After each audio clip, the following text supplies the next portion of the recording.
of how to work out who we've got here. 1 point in it, Scoot, in the twos here. So a great entree leading into the big one this afternoon. Yes, and Kiewa seem to have all the inside 50s in the last 5 minutes, but only have been able to get 1 point, and there's 1 minute and 10 seconds to go.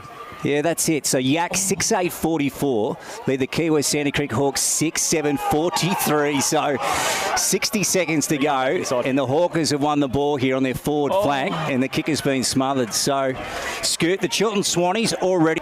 Yeah, they're a very strong side. They've been the premiers the last 2 years in the twos, and deservedly went in a couple of weeks ago and had today off, so they'll be a very strong contingent if their seniors can win this afternoon.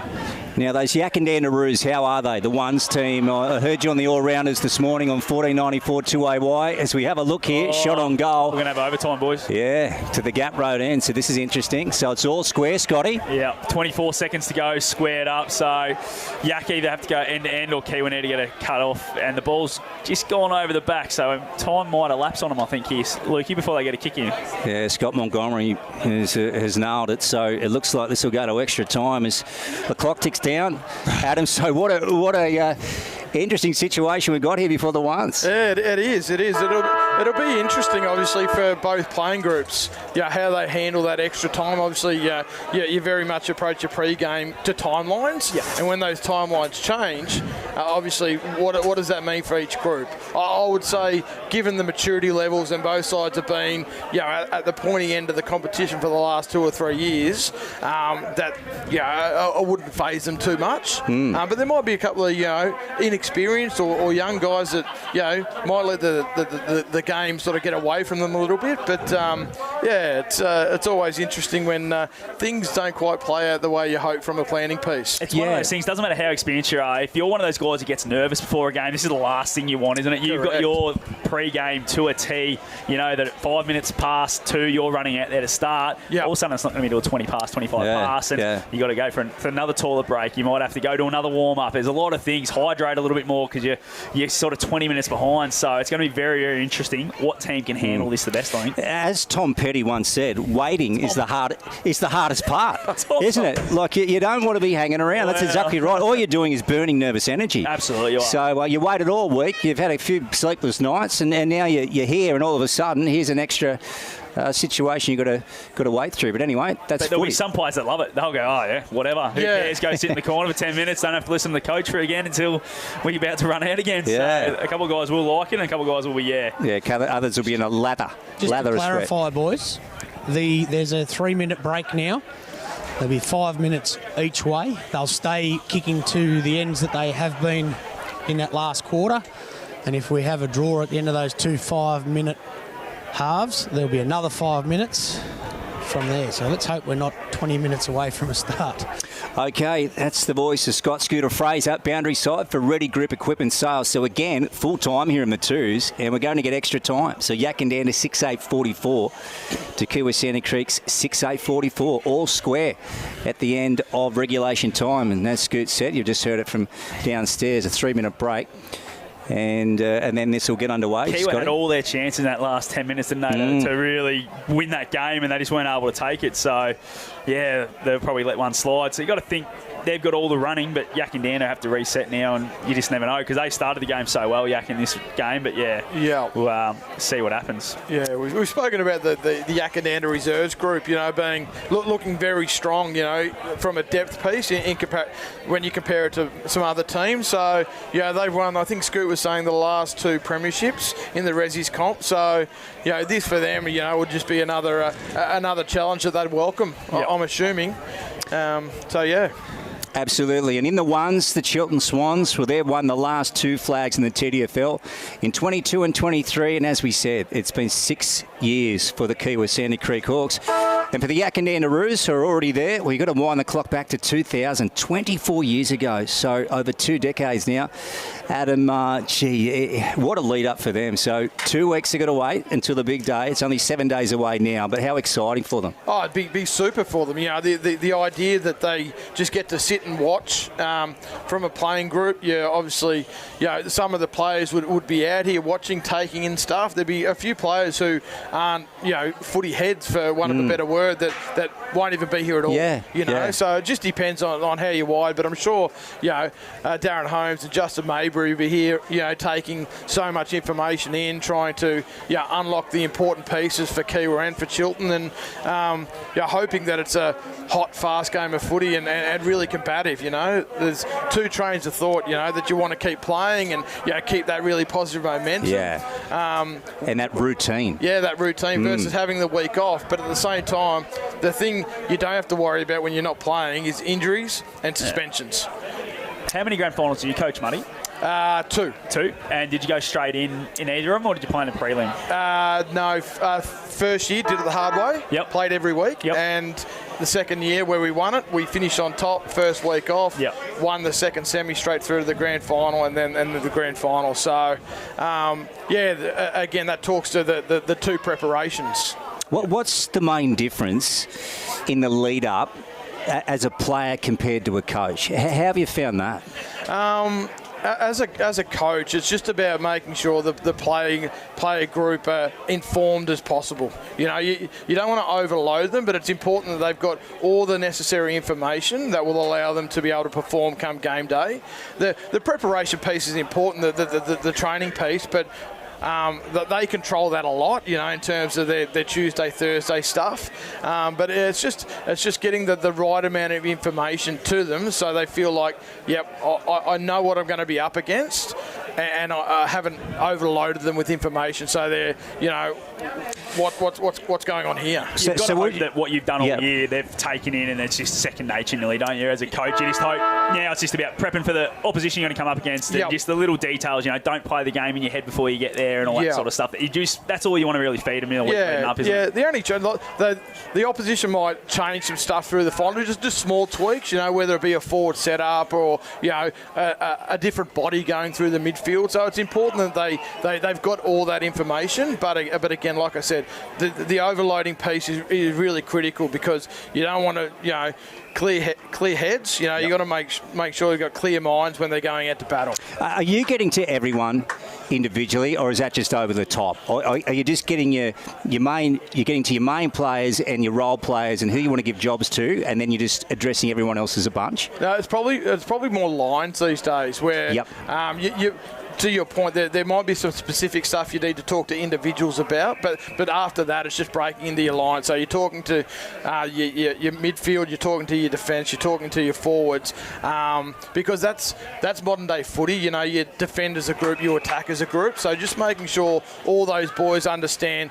key matchups, whether it's in their area or not, and then again, just reinforcing those key messages you have for the last 6 months. Yeah, it's so interesting, isn't it, Scotty? All the coaching philosophies. We were just talking about this off air, and I just asked Adam, do you coach every team the same way, or do you tinker depending on what personnel you got? And obviously you're great mates with Darren Creswell and have spent so much time with him in the coaching box.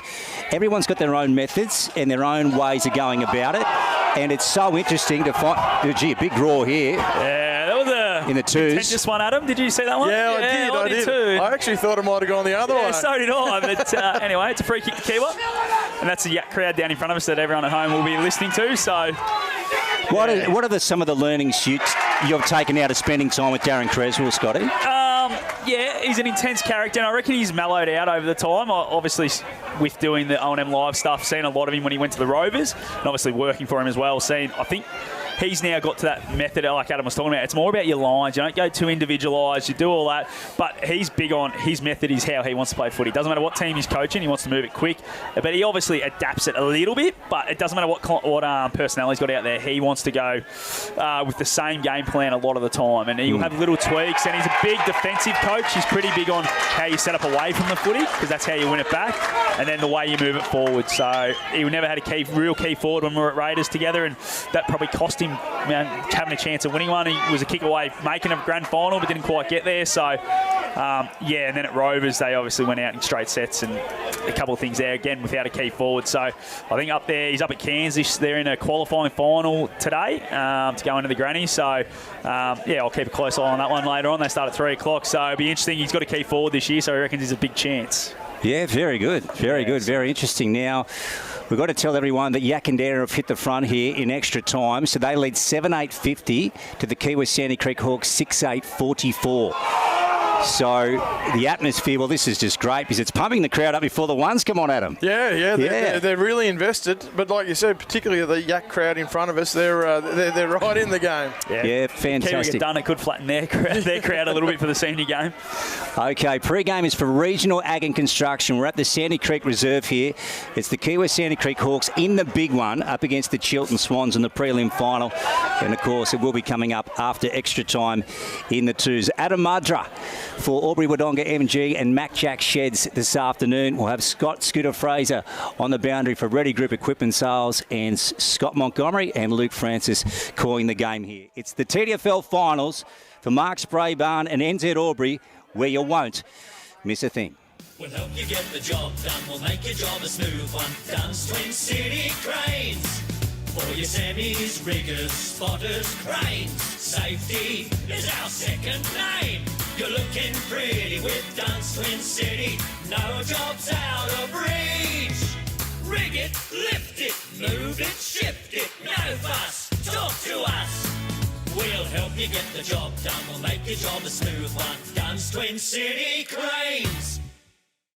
Are you ready for harvest? Have your harvest needs covered with Intersales. Intersales have been supporting Riverina farmers for more than 45 years, offering an impressive selection of quality new and second-hand headers and tractors. Intersales stock a complete range of spare parts, and to keep your harvest moving, offer an after-hours call-out service right across the Riverina. Contact your local Intersales branch in Wagga Wagga, Temora, Griffith or Wodonga.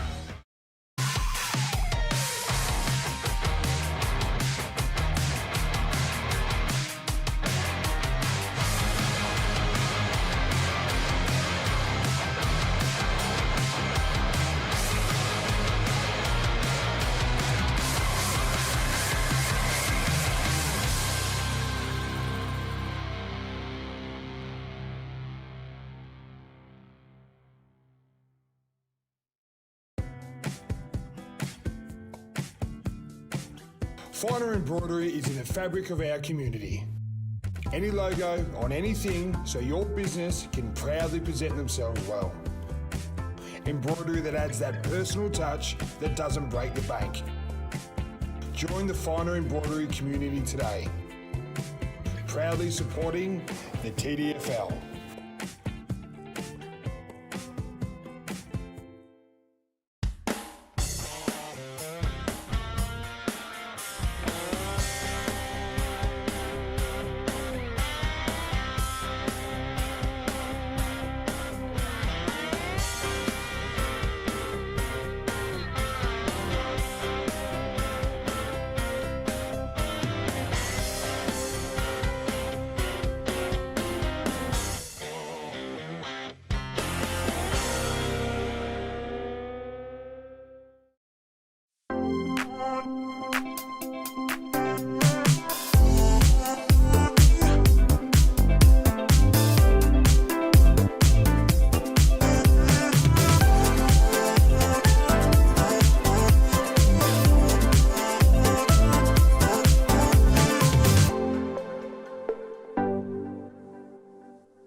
We'll help you get the job done. We'll make your job a smooth one. Dunn's Twin City Cranes.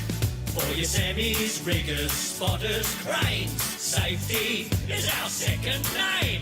You're looking pretty with Dunn's Twin City. No job's out of reach. Rig it, lift it, move it, shift it. No fuss, talk to us. We'll help you get the job done. We'll make your job a smooth one. Dunn's Twin City Cranes.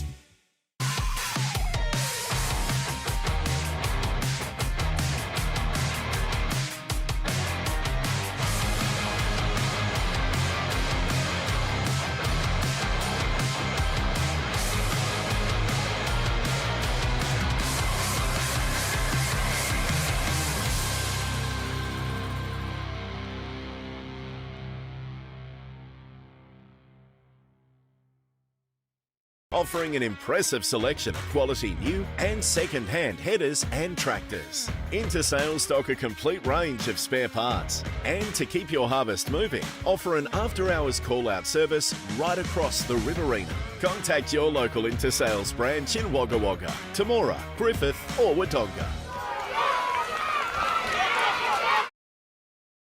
Sandy Creek Reserve, and if you're wondering what's going on here, this is the twos. At the moment, this is the Roos versus the Kiewa Sandy Creek Hawks. It was all locked up at 6:8:44 apiece at full time, and this is extra time, the second period at the moment, and we've got the Roos up by 7 points, and you'd think they'd nearly be home, Adam Mudger. Yeah, 7 points up with 2 minutes 30 to play. Footy in their front half. Yeah, they're in. I'd rather be hitch myself to their wagon than Kiwis at the moment. Yeah, that's it. Scotty, it's been great. They were super finish here, and as we said, here we go. Oh, another He's point. just missed, so they're now 8 up, the Roos. Yeah, absolutely. It's been super, hasn't it? You don't see it too often, the extra time at the end of a final, but especially on a day like today, I reckon there'll be a few boys out there really struggling to get through this next 2 minutes. That's it. We'll There's head been back. some pickle juice, boys. I've seen the ground level. Did you have some too, Scoot? God, no. They need a 52-gallon drum of pickle juice down there today, Scoot. And this is perfect for Yak. The ball's gone over and nearly gone out on the highway. I reckon it's laced at about 30, 40 seconds already with that point. So Yak have kicked 1 goal, 2 in extra time, all to Cameron Newbold. Yeah, 52 plays 44 here, so we've got a minute 40 to go, and we've got the Roos up again. So the Chiltern Swans already through to the big one in the twos. So these two teams are playing for the last spot in the big one in 7 days' time. Now back onto the ones, the Kiewa Sandy Creek Hawks versus the Chiltern Swans. Now, Scooter, you are the man that's in the know. You're Mr. TDFL yourself. Any late mail for the ones game this afternoon at this stage? No change to those sides that Monty filled us in on before. And in the next minute, boys, I probably won't be able to hear. Yeah. This media centre gets absolutely smashed by the... Oh, hello. there you go. A goal to Jeez, Kiewa. if I'm a Yak player, yeah, good. Angus Lingham's just hit that ball back into the crowd. Smart by him. And then just taking his time. That's an experienced player right there, isn't it, Scoot? That's exactly what you do in that situation. You should have kicked it away, really. That's it. Yeah, so the Hawkers have kicked the goal to the Pony Club end, so back to a 2-point margin here.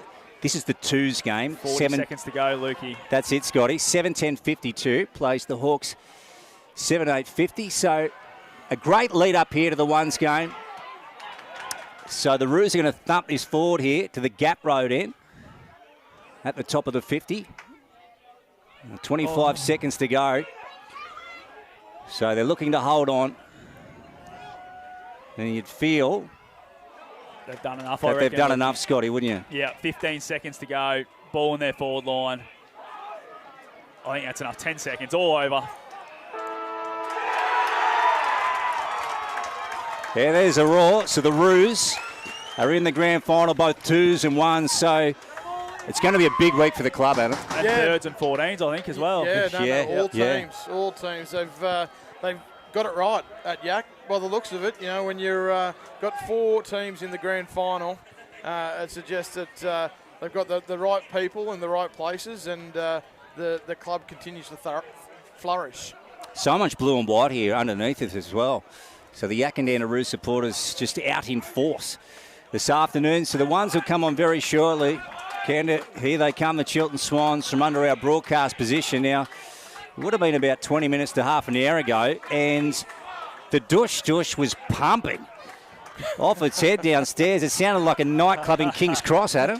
Hey, wasn't it off its rocker? I got a teenage boy. It sounded very much like his room, if I'm being honest, Lukey. Yeah. How are you going to go hanging around the Barney rooms next year when you're coaching and that sort of stuff's pumping? It's a bit different than went back in your day, I reckon, buddy. Yeah, I'm going to have a crash course in 2025 music, I reckon. Yeah. No, Kenny Rogers. Adam, yeah. What's your choice? Yeah, no, I have to listen to a lot of Taylor Swift at home, if I'm being really honest. Yeah. Yeah, Swifty, yeah, beautiful. I've got a 4-year-old boy and he loves Taylor Swift at the moment. Yeah, and it's frustrating.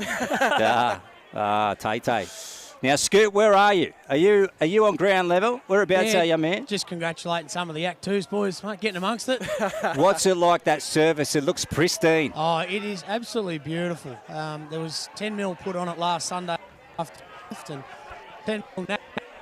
If you just face us, please, Scoot. Oh, Yeah, sure. So I'm that's just better. walking over and seeing Yeah. a few people. Yeah, absolutely beautiful. It's be and very, very quick footy will win this, I reckon. Can't wait for the matchup between Connor Garside and Connor Newnham again, Adam. Yeah, it's a very important matchup. But what's equally important is how Chiltern support Connor Garside. Yeah. Last time they played, he got caught on an island way too many times. And that wasn't Connor's fault or Connor Garside's fault. That was just weight of ball and the quick ball movement between the arcs. So what's going to be really important, and Monty mentioned it before, is how the wingers get back to support. You know, they roll back into the sort of half-back flank piece, and conversely those half-backs can roll in and support Connor Garside, because if Connor Newnham gets 1v1, it's dangerous. It's a big day for Finn Lappin and Benny Mason for mine. I think they're the two that have to really sag off their opponents a lot and get out and help him, because if you're smart and you're a half forward for Kiewa, you're not leaving Connor too far, I reckon. You want to get to his feet because he brings them all to ground. He doesn't get out marked too often, but they've got to make sure that they also get a bit of separation and give him the one-on-ones, don't they? Yeah, I think the important piece is every time Chiltern plays Kiewa, Demizio plays forward and Ben Mason goes to him. Yep. And what it does is Jack Demizio, often than not, doesn't have a massive day, but he keeps Ben Mason occupied. So Ben Mason can't be that third man across. So I think it's going to be, you raise two names, Ben Mason, Finn Lappin. I think if they get that matchup right with Demizio and Mason, Finn Lappin needs to be the one that rolls across and helps more often than not. Dion Gleeson is such an important player for the Swans, Scotty. He's an athletic player. He'll play in the long sleeves today for the Chiltern Swans in the 7 Guernsey, and he must hit the scoreboard. Absolutely. He looked really good last week. Didn't quite, tear the game apart, which I thought he might have been able to with the matchups he had, but he was fantastic. He only kicked the 1 goal, but he had 4 shots at goal. So, he did get his hands on it enough, just wasn't able to convert. But I feel that if he can get his hands on it, all of a sudden duel, and it's not all left up to him. Sean Curtis down there is another one that can hit the scoreboard. But if Gleeson can get off the chain kick at least 3 or 4, it just takes the load off everyone else, and then you just chip in with 1s and 2s, and it should go a fair way to them kicking a score to be able to win the game. Scott Montgomery calling alongside Luke Francis this afternoon. We've got Adam Mudra alongside of us for Albury, Wodonga, MG, and Mac Jack Sheds. Marty, how do you see the ruck duel panning out? We'd think that Dean Hedder would start up against Tristan Mann. Yeah, that's the likely matchup. And obviously, they both go in with 2 recognised ruckmen. So obviously, Dean Hedder and Jeremy Luff will rotate through that piece. Last week, with Luff being out, Harrison O'Neill played that role of second ruck and did an exceptionally good job. Whereas from the Kiewa side, it'll be Tristan Mann and Lockie Brodie more often than not. Mitch Patton can roll through there from time to time. And I think, funnily enough, last week when Kiewa played Yak, Kiewa looked at their best in the middle of the ground when Mitch Patton went in there. He's a tall, athletic ruckman, and his reach is such that he really got above Leach in some of those ruck contests. So he's an option for them. So both teams have got plenty of options.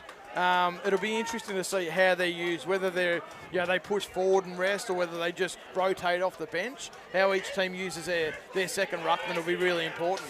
Callum Turner's a big out, isn't he, for Kiewa Sandy Creek? Gee, I've been impressed with him. I've only been calling TDFL for the last 3 years, finals time here at Sandy Creek. He's an impressive player. He repels so much off half-back. He keeps a cool head, he's collected, and he always seems to hit a target. So he's a huge out for him. Yeah, massive.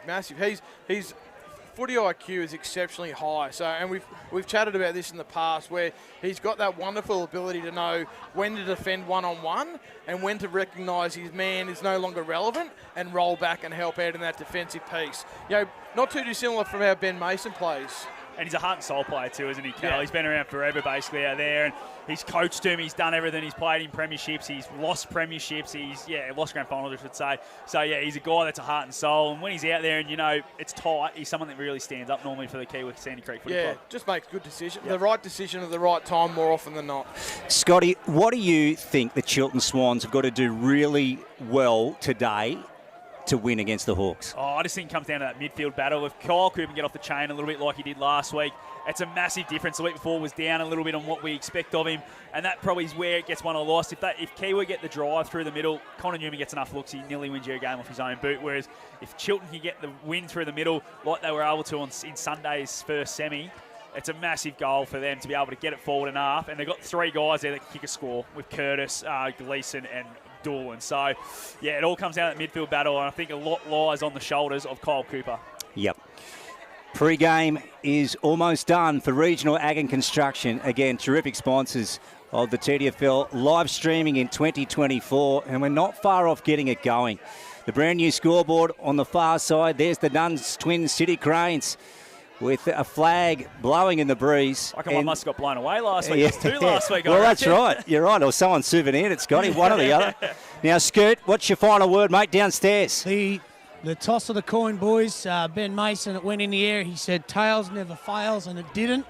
And they're going to kick to the road end with a slight breeze, actually change now back to the Pony Club end. So beautiful. In for a ripper. Yeah, Muddy, what are you seeing? So interesting matchup for Chiltern. Ben Mason's gone to Connor Newnham deep. Beautiful. First quarter is for Elders Rural. Here is Scott Montgomery to get us going. As we've got header and man, just comes to ground level. Overrunning it there was Vogel. Just dishes out towards Hibberson. Oh, coming through beautifully was Hicks. Just a high up and under. Heading towards centre wing. Getting there first will be Gray for the Swans. Gray just waits for it now. He picks it up. Gets a handball sideways. The umpire said, no, you didn't. That's holding the footy. It's going to be a free kick. It's going to go the way of Hallinan. True centre wing here for the Hawks. Good start. They'll get the first look at it inside 50. Through Hallinan. Set sail now. Getting back is outnumbered for the Swans. Header's there at ground level. Hogan worries him out of it. Header's still over it. He's going to get a free kick. And the Swannies, he plays on straight away and gives a handball to Van Claveren. Yeah, he does. So Ash Van Claveren goes out wide. Anderson brought to ground here in a strong tackle. And we're going to have a stop. He's just outside 50. Pony Club end. Umpire to take it. On a beautiful day, the Sandy Creek Recreational Reserve would not get a better day than this. Umpire sends it up. Man up against header. Ball at bootlace level. Hicks gets it out. Hogan quickly on the boot. Here's McDonald trying to spin out of trouble. Left foot, Lappin. Picks it up, spits one out the side to Kyle Cooper. High ball up in the air. Hogan had to go back. And there's Hibberson. Brad, the coach of the Swannies, out to Hemming. And Hemming gets a clearing kick. Goes down the line, but it's all Hawkers back there. Dropping the mark was, I think it was it Carney? Evans going to get the free kick. A little bit too high there from Doolan. He's got it at half back for the Hawks. He's going to go long towards half forward. Towards man, but Lappin gets in front. Takes a good mark. Uncontested in the end. And he's going to try and switch the play straight away. He's got a teammate in Jones. Jones takes the marks and give it to the running Van Claveren. It was fantastic last week in their win. Van Claveren drives forward. It's over the head of Alex Daly, who's getting back for the Hawks. Doolan's there. Takes the ball. He's going to get tackled straight away. And umpire's blind. He's played a sling. It's going to be a free kick to Doolan. And he'll get a shot on goal. 15 metres out, slightest of angles, 2 minutes gone. It's been interesting. Both times, Chiltern have taken a mark in their back half or defensive 50. They've looked to switch the ball straight away and get the footy to the open side, whereas I'm not sure they did that often enough when they played them 2 weeks ago. So it talks to that, get the footy to the outside and really challenge Kiewa with their speed. And they moved it on very quickly there through the middle. Van Claveren, nice kick inside 50, and Doolan, the recipient of a free kick, sets sail for home. Likes off the boot, does Mark Doolan. What a start that is for the Swannies. They've hit first blood. They're 1 straight 6. Kiewa Sandy Creek yet to score on the beautiful Commercial Club scoreboard. And we've gone 2 and a bit minutes thanks to Jappo Donks. Yeah, you give Mark Doolan a look like that 25, 30 metres directly in front. Yeah, that's his bread and butter. You know, like he's done that over such a long period of time in the Tallangatta league, and the Ovens of Murray in early doors. You know, such a great ball user, a sweet kick of the ball. Exactly the start the underdogs were after, Scoot. Yeah, it was when you get it down there, like you said, to Doolan and get him a kick in front of goal. I still can't get over that decision, boys. It's a little bit early to be playing something like that. Yeah. Just as long as they're consistent, Scoot. 6 plays nil on the Commercial Club scoreboard. Swannies up. First turn brought to you by Elders Rural. So just right of the centre. Demizio trying to break his way through. McDonald got a hand to it. Has to go again. Hogan hemming over him. Ball tied up. Umpire to take possession. So let's have a look who can clear the footy here on prelim final day 2024 in the TDFL. Swans and Hawks. Man. Now Patton Vogel, nice in short. They get it through Hicks or Gray. Just put it to ground. Here's Newnham swinging around. Kick was smothered by Kyle Cooper. Hogan goes again. She's been busy early. Vogel tried to squeeze one out. Following his own ball here. Here's Dylan Van Claveren. Spits it out the back to Connor Garside. Nice in tight. Stevens takes the ball. It's going to be a free kick. It is it? Against Connor Newman. It's going to go to Connor Garside. Okay. So the Swans should clear the fence here. And will he come broadcast side? You'd think so, Scotty. You would. He's going to go down the line, and he does now. Gets to centre wing. It's not a great kick, just fumbled. Gleeson, great pick up at ground level. Gets it on the boot quickly, going inside 50. Doolan was the target. Daly read it well, but he drops a mark he should have taken. Doolan's back there first. Gives a handball wide. Anderson, can he be clean? He is now. Dodging and weaving. Top of the 50, goes back. Smart kick. He's got Gray. Gray at half forward, goes back inside 50. And, geez, that's gut running there from Dion Gleeson, who was involved at centre wing. Got back inside 50, and he'll go back and have a shot from 35 out. Yeah, the important piece, obviously, Dion Gleeson winning that 50-50 on centre wing, but Chris Anderson's run on that far side really challenged Dylan Blazic to work defensively. That's Adam Mudra, thanks to Mac Jack Sheds, as Gleeson sets sail from home. It's not his best kick, but Doolan drops another one he probably should have taken. It's been rushed through for a minor score. That's the first blemish of the day. That's 1-1-7 Chiltern. Kiewa yet to score on the Commercial Club scoreboard, and we've gone 5 minutes thanks to Jappo Donks. We have opening term, the Sandy Creek Reserve, as the Hawks bring it out through Carney, and he tries to pick out a Hawks Guernsey and turns it over to Kyle Cooper. Swans with a chance here, scoring opportunity, and he goes right out wide, 40 out from goal. Gleeson hands to it, nearly on the second attempt, and now the ball is tied up, and the umpire again to take it. So a stoppage, 40 out or 45 out from goal here, Gap Road end. Let's have a look. Umpire calling for nominations in the ruck duel. Luff this time. Got up high against Brody. Comes out. Barber gets a clearing kick for the Hawks. Dylan Van Claveren after it though. Picks it up now. Left foot, low ball. Oh, through the hands. And over the back. He's Doolan again. Now he's over it. And the umpire's called it. And again, we'll have another stoppage. We'll go back down to you, Scoot, for Ready Grip Equipment Sales. Some great pressure there by Doolan on Alex Daly to just stop him from getting that rebound out of their forward line. As Luff and Brody do battle inside 50 for the Swans. Just fumbling around at ground level. And now we're going to have another stoppage inside 50. It's a bit of push and shove as they try to get up. You don't mind seeing that. 6 minutes gone thanks to Jappo Donks here. 7-point lead on the Commercial Club scoreboard. Ball tossed up just inside 50. Gap Road end of the ground. Luff doesn't go anywhere with that tap. Finds its way. There's Vandermeer. Gets it on the boot. Only goes about 3 or 4 metres. Finds its way to Jones now for the Swans. Handballs backwards. Vandermeer's there again. Can't be clean. He fumbles. Good tackle there from Evans. And we'll have another ball up. Luke, you try to get a good clearance here because I haven't been able to get one. Yeah, let's have a look, Scotty. Just on the fringe of the square, favouring the Gap Road ends. Many players around the ball, Hawkers and Swannies. Here's Hibberson. Has dropped that one. Kyle Cooper. Nice kick. Has he got Gleeson? He has. And he wants to play on quickly. He wants to square it up. Back into the middle. Oh, gee. Is that Vandermeer? Oh, gee, it was a good take of the ball. Anderson. It's Anderson. Yeah, Chris Anderson's taken the mark. It's a great outdoors mark of the day, Adam. We spoke at the start of the day or in the pre-game that the wing control was going to be really important for Kiewa. And we've already noticed Van Claveren and Anderson in particular having really important moments, pushing hard and being nice and aggressive with their running. 25 out, directly in front. Chris Anderson has steered it through. 13 plays nil here. The Swannies up on the Commercial Club scoreboard. And it will check the Jappo Donks time clock as the advertising just flashes up on the scoreboard.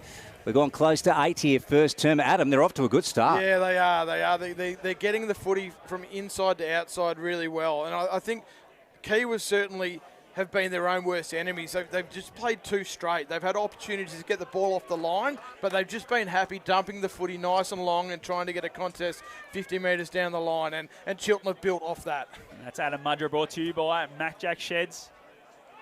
Ball back in the middle. We got Luff and Man now. Luff gets the tap. Finds his way to Jones. Now Vandermeer. Nice inside 50 from the clearance. Doolan come out again. He looks lively. Just can't quite grab him at the moment. Ball comes out towards Hallinan. Tap over the back was clever. First onto its man, but it gets a true bounce. Ball now at ground level. Man's back in there. Could be a free kick. Umpire says no. We'll ball it up as a good tackle by Kyle Cooper in the end. We'll have a ball up just the Swans side of centre wing. Broadcast side. Luff and Man go at it again. Ball comes to ground level.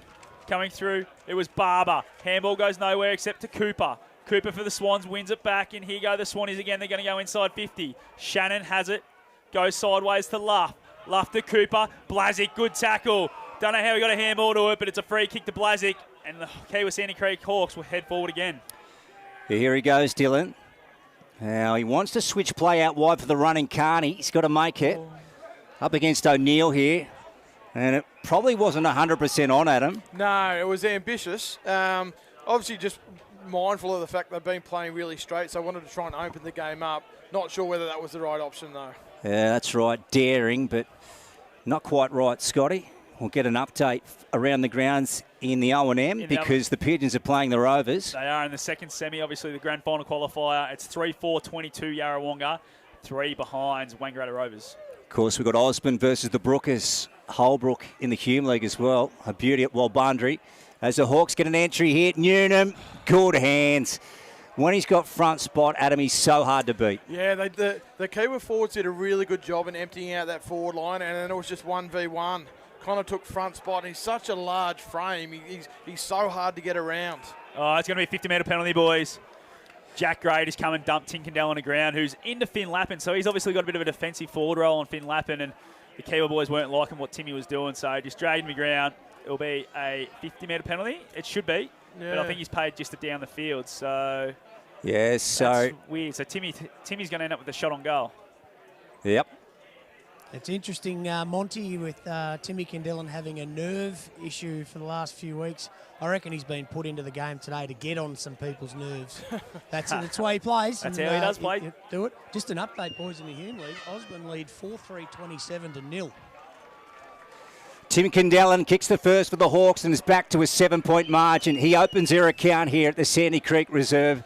And it was silly play in the end. Well, obviously, you want to fly the flag and support your teammates, but when you've got Connor Newnham, who historically hasn't been great in front of goal, having a shot from 40-45, and you give them an opportunity to have a set shot from 15 metres out directly in front, probably not the smartest move. Especially from one of their leaders, too, in Jack Gray back there. You'd expect a little bit more out of him. As ball back in the middle, it's going to be Luff and Man again. Getting up early as Man. Ball just goes to ground level. Vandermeer comes through. Beautiful clearance and outside of the boot inside 50. Gleeson brings it to ground level. Evans worried out about. Now Brodie around the body. Blazic does well on the wing. Good pick up and a good handball. Just misses Vogel. Van Claveren. That's Ash. Just taps it to the Luff. Gets it on that left boot and it's back inside 50 for the Swans. Ball punched. First there is going to be O'Neill. Late inclusion last week. O'Neill gets tackled and we'll have a ball up just inside 50, Gap End Road, Swans End. They lead by 7 here in this first quarter, brought to you by Elders Rural. Gone 12 for Jappo Donks. And this ball is heading its way towards the chalk and seen across the line by Kyle Cooper. So we'll have a boundary throw in. Left of centre wing here on our broadcast side. And we're expecting a top of 18. I reckon it'll be every bit of that. Some of these players will be blowing up, I reckon. Adam, about three-quarter time. Yeah, she's a good day for football. Yeah, that's right. Kyle Cooper. Carney's got him in a heavy tackle. Umpire again to take possession. What are the time of the year it is, eh? Spring footy finals.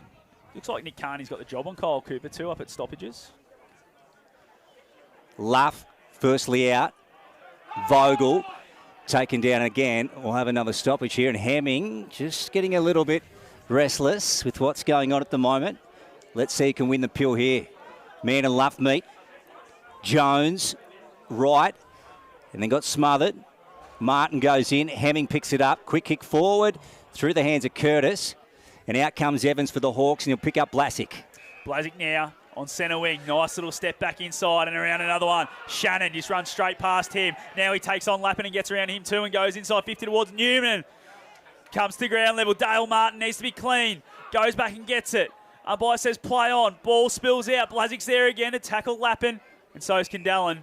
And the ball up just inside 50.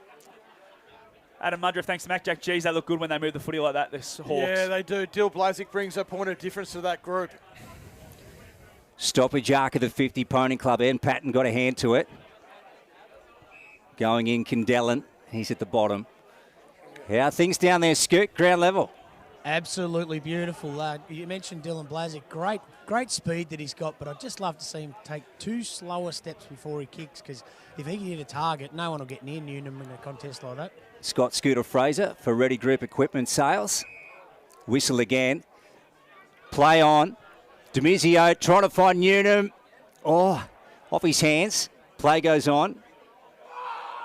Big tackle applied by Finn Lappin, and the Hawks are gone here. So they will win it. They want to come broadcast side to Kyle Cooper, and he's been good early, and they get one up the ground, and that gets them a few more yards, Scott Montgomery. It does. It's just a relieving exit, isn't it? It's not one you want to do, and Dylan Blazik, more experience than that, needs to know better, and that's a fair 52, boys. That's a good 80, I reckon, but Cooper's got it. True centre wing, stands the man on the mark. They want to switch the ball, which, as Adam Mudra said earlier, that's something they didn't do a lot of last week, and it goes to Ash Van Claveren. It's a nice kick towards Nick Stevens. Stevens at half forward. Picks it up cleanly. Has to go inside, outside boot. Ball just falls short. Not clean, but back there was Collins. Nice handball to Hicks. Hicks out in front, but Ash Van Claveren's going to be first there. Martin worries him out of it. Martin Van Claveren in front of the scoreboard. Stevens gets back to help. He's going to win it for the Swans, and they're going to head forward, but under the pump again. Young comes through. Just can't quite pick it up. Hicks, clean. We know how clean he can be. It's a nice handball out in the space, but Lappin comes and chops it off. He gets tackled straight away by Hogan, and we'll have a ball up in front of that beautiful Commercial Club scoreboard. That reads Kiewa 1 straight 6, Chiltern 2, 113, and we're going 15 and a half minutes thanks to Japo Donks. That's the voice of Scott Montgomery here at the Sandy Creek Reserve. Header trying to pick up Ash Van Claveren. Ball again out of bounds, right of centre wing. So still that 7-point margin here on preliminary final day 2024. Scott Scooter Fraser, Adam Mudra, Scott Montgomery and Luke Francis with you for the TDFL live stream. The Yakandandaroos await the winner of this game between the Hawks and the Swannies. Who will it be that will book their ticket in the last spot in the grand final this September? Here's Curtis. Low ball going in, nice, and finds Gleeson, Adam. Yeah, Nick Carney just caught on his heels there, expecting Curtis to go nice and long to Doolan, and obviously fantastic. Lowered his eyes, hit Gleeson right in his vision. So the Swans have started well in the prelim final. Gleeson pops it up. Gap road in, that's magnificent. He loves it, and that's a Union Hotel goal the way. And at 19, plays 6 here on the scoreboard, thanks to the Commercial Club opening term. Back down to you, Scott. Yeah, he can really insert himself on a game day on Gleeson. I think a start like this, if he can just keep going and do it every quarter, there's no stopping him, because he just gets so much gap on his opposition player, and certainly can put him through the middle. They're moving the footy a lot better, aren't they, Muddy? Just from half back to half forward. Just seems like there's a bit more cohesion in what they want to do compared to the Hawks at the moment. Yeah, they've just been cleaner than what they were 2 weeks ago, you know, and that allows them to move the ball quickly. I say a week's a long time in footy. Clearly 2 weeks is. Barber in the middle now. Tackles Hibberson. We'll have a repeat stoppage right in the centre of the beautiful Kiewa Sandy Creek Recreation Reserve. Tossed up, header and man. Header wins that one. As the ball just fumbles out, it's a good tackle. Jones handballs it, goes and gets it himself. Taps it towards Hemming. Going back's Carney. Tackled straight away by Hemming. And we'll have another stoppage right at centre half forward. Gap end row to the ground, which of course is the way Chiltern are going. They've kicked the 3 goals. 3-1-19 to 1 straight here. Good lead. Hicks in close. Wants to come out this way. Ball up in the air. Now Swans through Anderson. Just straight on his boot, a top spinner, inside 50, gap road end, and Doolan takes a great mark. 35 out. And Adam, that was superb. Yeah, well, that's always been a strength of Mark Doolan's, being able to identify where the drop zone was. I think Alex Daly actually beat him to the drop zone, but he was able to just to do enough to manoeuvre him out of that spot. and sticky hands, and another shot on goal. This will get it out to a 19-point break.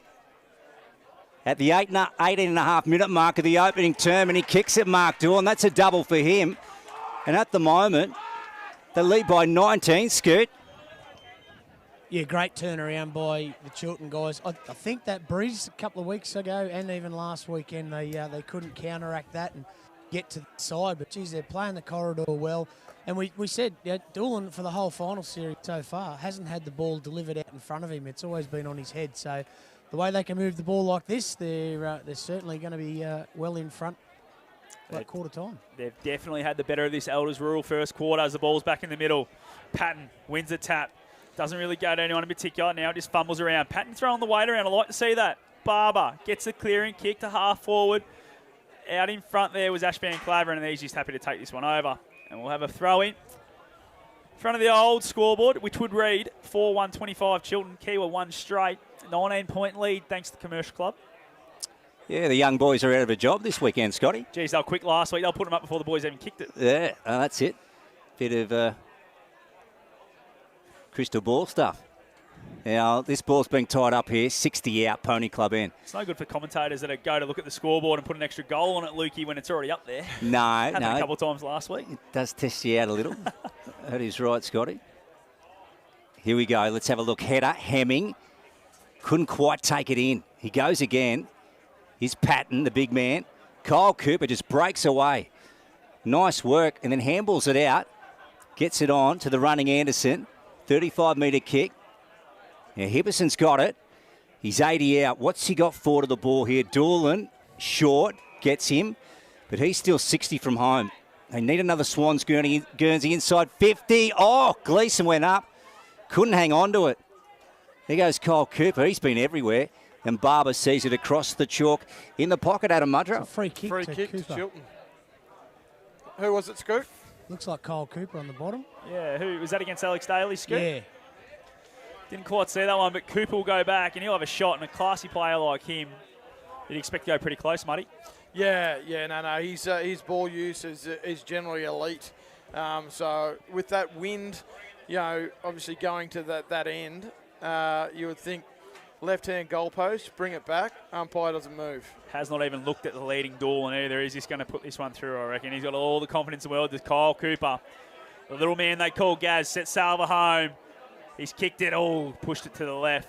Through for another minor score. So that's 4-2-26. 1 straight 6, the Kiewa Sandy Creek Hawks. And that's a 20-point lead thanks to the Commercial Club. Gone 21 and a bit minutes thanks to Jappo Donks. Opening term for Elders Rural. As the Hawks come out of defence. McDonald couldn't take the mark. Vandermeer very wide. Let's have a look. Evans going over the top. And that was nearly out of bounds in the end on the full. But anyway, umpire takes it. Arc of the 50 here. Gap Road end.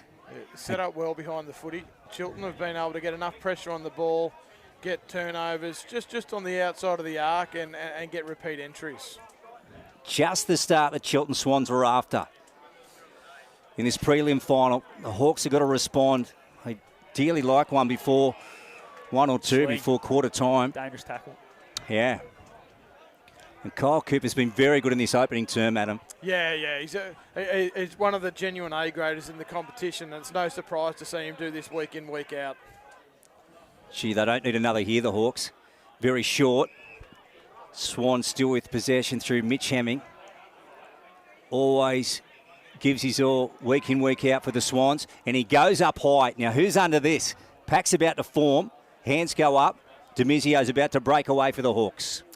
Just looking for an option. He gives a handball to Bartel. Goes short, looking for Gadallan. Timmy has it on centre wing. Goes in ball for a cheeky little kick towards Newnham. Connor gets caught. It gets out of the tackle from Hemming. Gives a handball now to Patton. Patton bumps out of a tackle too and takes a bounce. The big fella goes inside 50, but he's got no one there. And Kyle Cooper, that is gut running and defensive running if I've ever seen it. Takes the mark on the last line. Gets a clearing kick out in front of Anderson. And the Swannies are away on the far side. I swear at the moment there's 2 or 3 Kyle Coopers out there. That's amazing. He's one end to the other. Yeah, with all that play down at Chiltern's end, Kiewa just lost their shape ahead of the footy. So you can see Kindellan wins the footy on the wing, has to come in board. Patton wins the footy in the middle. goes forward to a 1v2, you know. It's important they reset and hold their shape. And Noonan was up the ground as well, wasn't he? So they didn't have that key figure down there to kick it to. Evans on the boot. Still a 20-point margin here in favour of the Chiltern Swans on the Commercial Club scoreboard. Here comes Hicks for the Hawks. He just hooks it out wide to the advantage. And they go in. Bouncing ball, Garside. And it comes out towards the arc. Kindellan, he's at ground level, trying to fight away for it. McDonald swept it out. Nice work from Vandermeer. Oh, the Swans with the 1-2. And then down the line here, bouncing ball beyond Curtis and beyond Evans. Ball's gone out of bounds. Left of centre wing on the far side. I know we reference it a lot, but we talk about 2 weeks ago when they played each other, and Kiewa were able to trap the footy in their front half and get repeat entries. It's coming out way too easy at the moment. That's Adam Mudra. Thanks for Albury-Wodonga MG. Ball gets tossed in. Who's going to be clean? There's McDonald, tackled straight away. We're going to repeat stoppage. Just quickly go through a couple of our live stream partners in DTD, Engineering, Finer Embroidery, Jackson's Earth Moving, Barclay Park Estate, and TEP, Total Edge Protection Scaffolding. As the ball's still on that far side. Half forward for the Swans. Scoreboard reads a 20-point lead. It's been a great start for them. 25 minutes gone, and that's the end of that first quarter, thanks to Elders Rural. It's been an absolute ripper. 20-point lead, 4-2-26, the Swans. Kiewa Sandy Creek, 1 straight. We'll be back to wrap up that first quarter action. It's the TDFL finals for Mark Spraber. We'll help you get the job done, we'll make your job a smooth one. Duns Twin City Cranes. For your semis, riggers, spotters, cranes. Safety is our second name. You're looking pretty with Duns Twin City. No job's out of reach. Rig it, lift it, move it, shift it. No fuss, talk to us. We'll help you get the job done. We'll make your job a smooth one. Duns Twin City Cranes. Are you ready for harvest? Have your harvest needs covered with Intersales. Intersales have been supporting Riverina farmers for more than 45 years, offering an impressive selection of quality new and second-hand headers and tractors. Intersales stock a complete range of spare parts, and to keep your harvest moving, offer an after-hours call-out service right across the Riverina. Contact your local Intersales branch in Wagga Wagga, Temora, Griffith or Wodonga.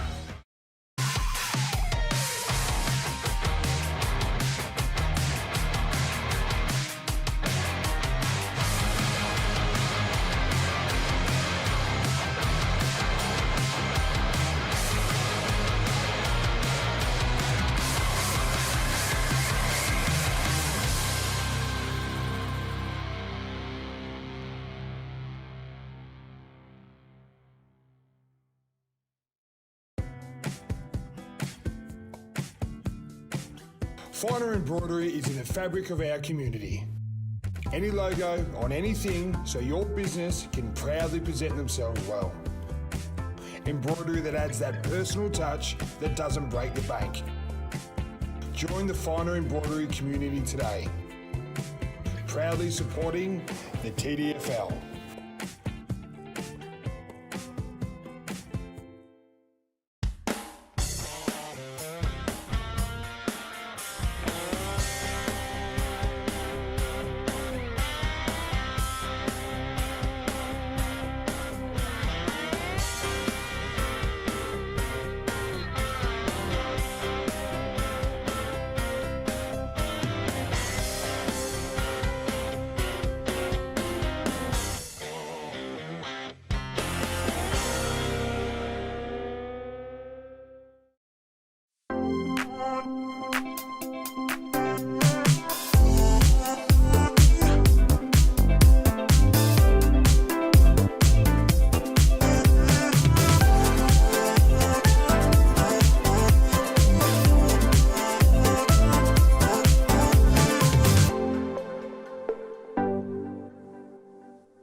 We'll help you get the job done. We'll make your job a smooth one. Duns Twin City Cranes. For your semis, riggers, spotters, cranes. Safety is our second name. You're looking pretty with Dunns Twin City. No job's out of reach. Rig it, lift it, move it, shift it. No fuss, talk to us. We'll help you get the job done. We'll make your job a smooth one. Dunns Twin City Cranes.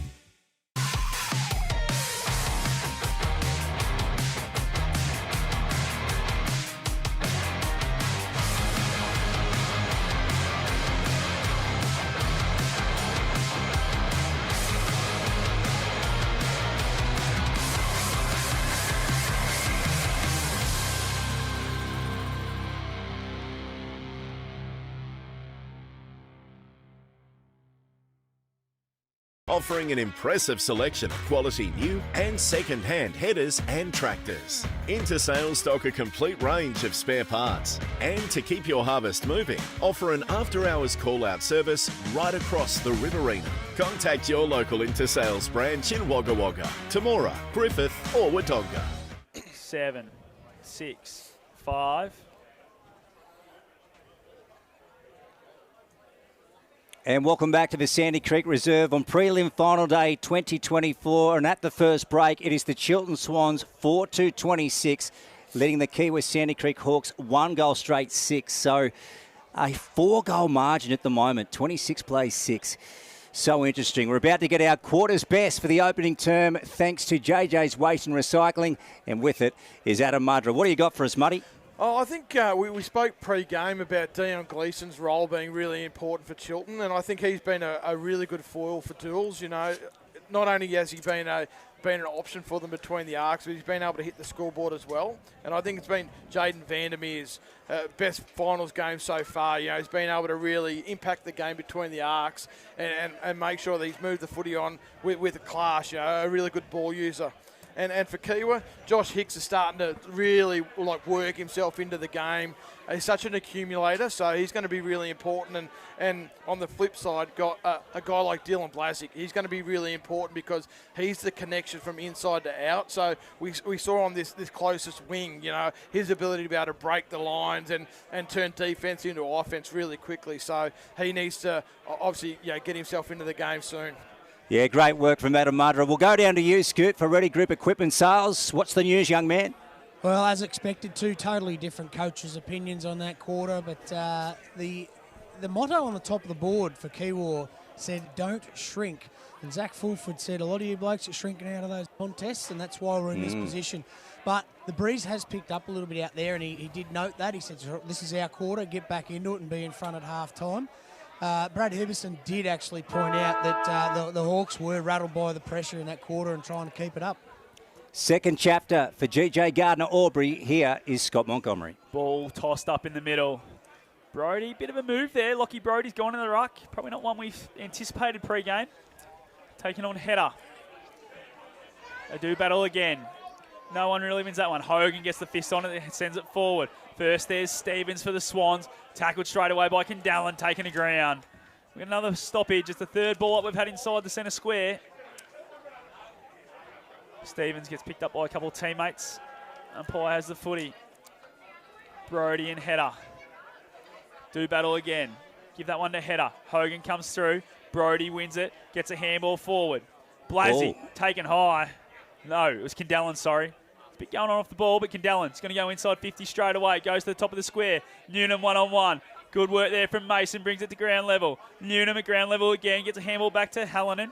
Hallinan ducks under one tackle. Throws it on the boot. Top of the goal square. No one home for Kiewa. And it's a relieving mark to Anderson, who's got back to help out again from that wing roll. Yeah, and he goes short, Anderson. And they hook it over the top. Mason had a crack at it. Anderson had to go again. Just gets it on the boot. Outside defensive 50. Gap road in. Hogan. Good player on the boot in close. Now he's at the bottom of the pack. He wants to chalk now and he will get it. So if you missed the first term, Mark Doolan with 2 goals for the Swannies. Chris Anderson and Dion Gleeson with singles. And for the Hawks, 1 goal to Tim Kendallen. So left of centre wing on the far side. Let's have a look. Boundary throw in. Header and Brody. Well, they both went to ground here.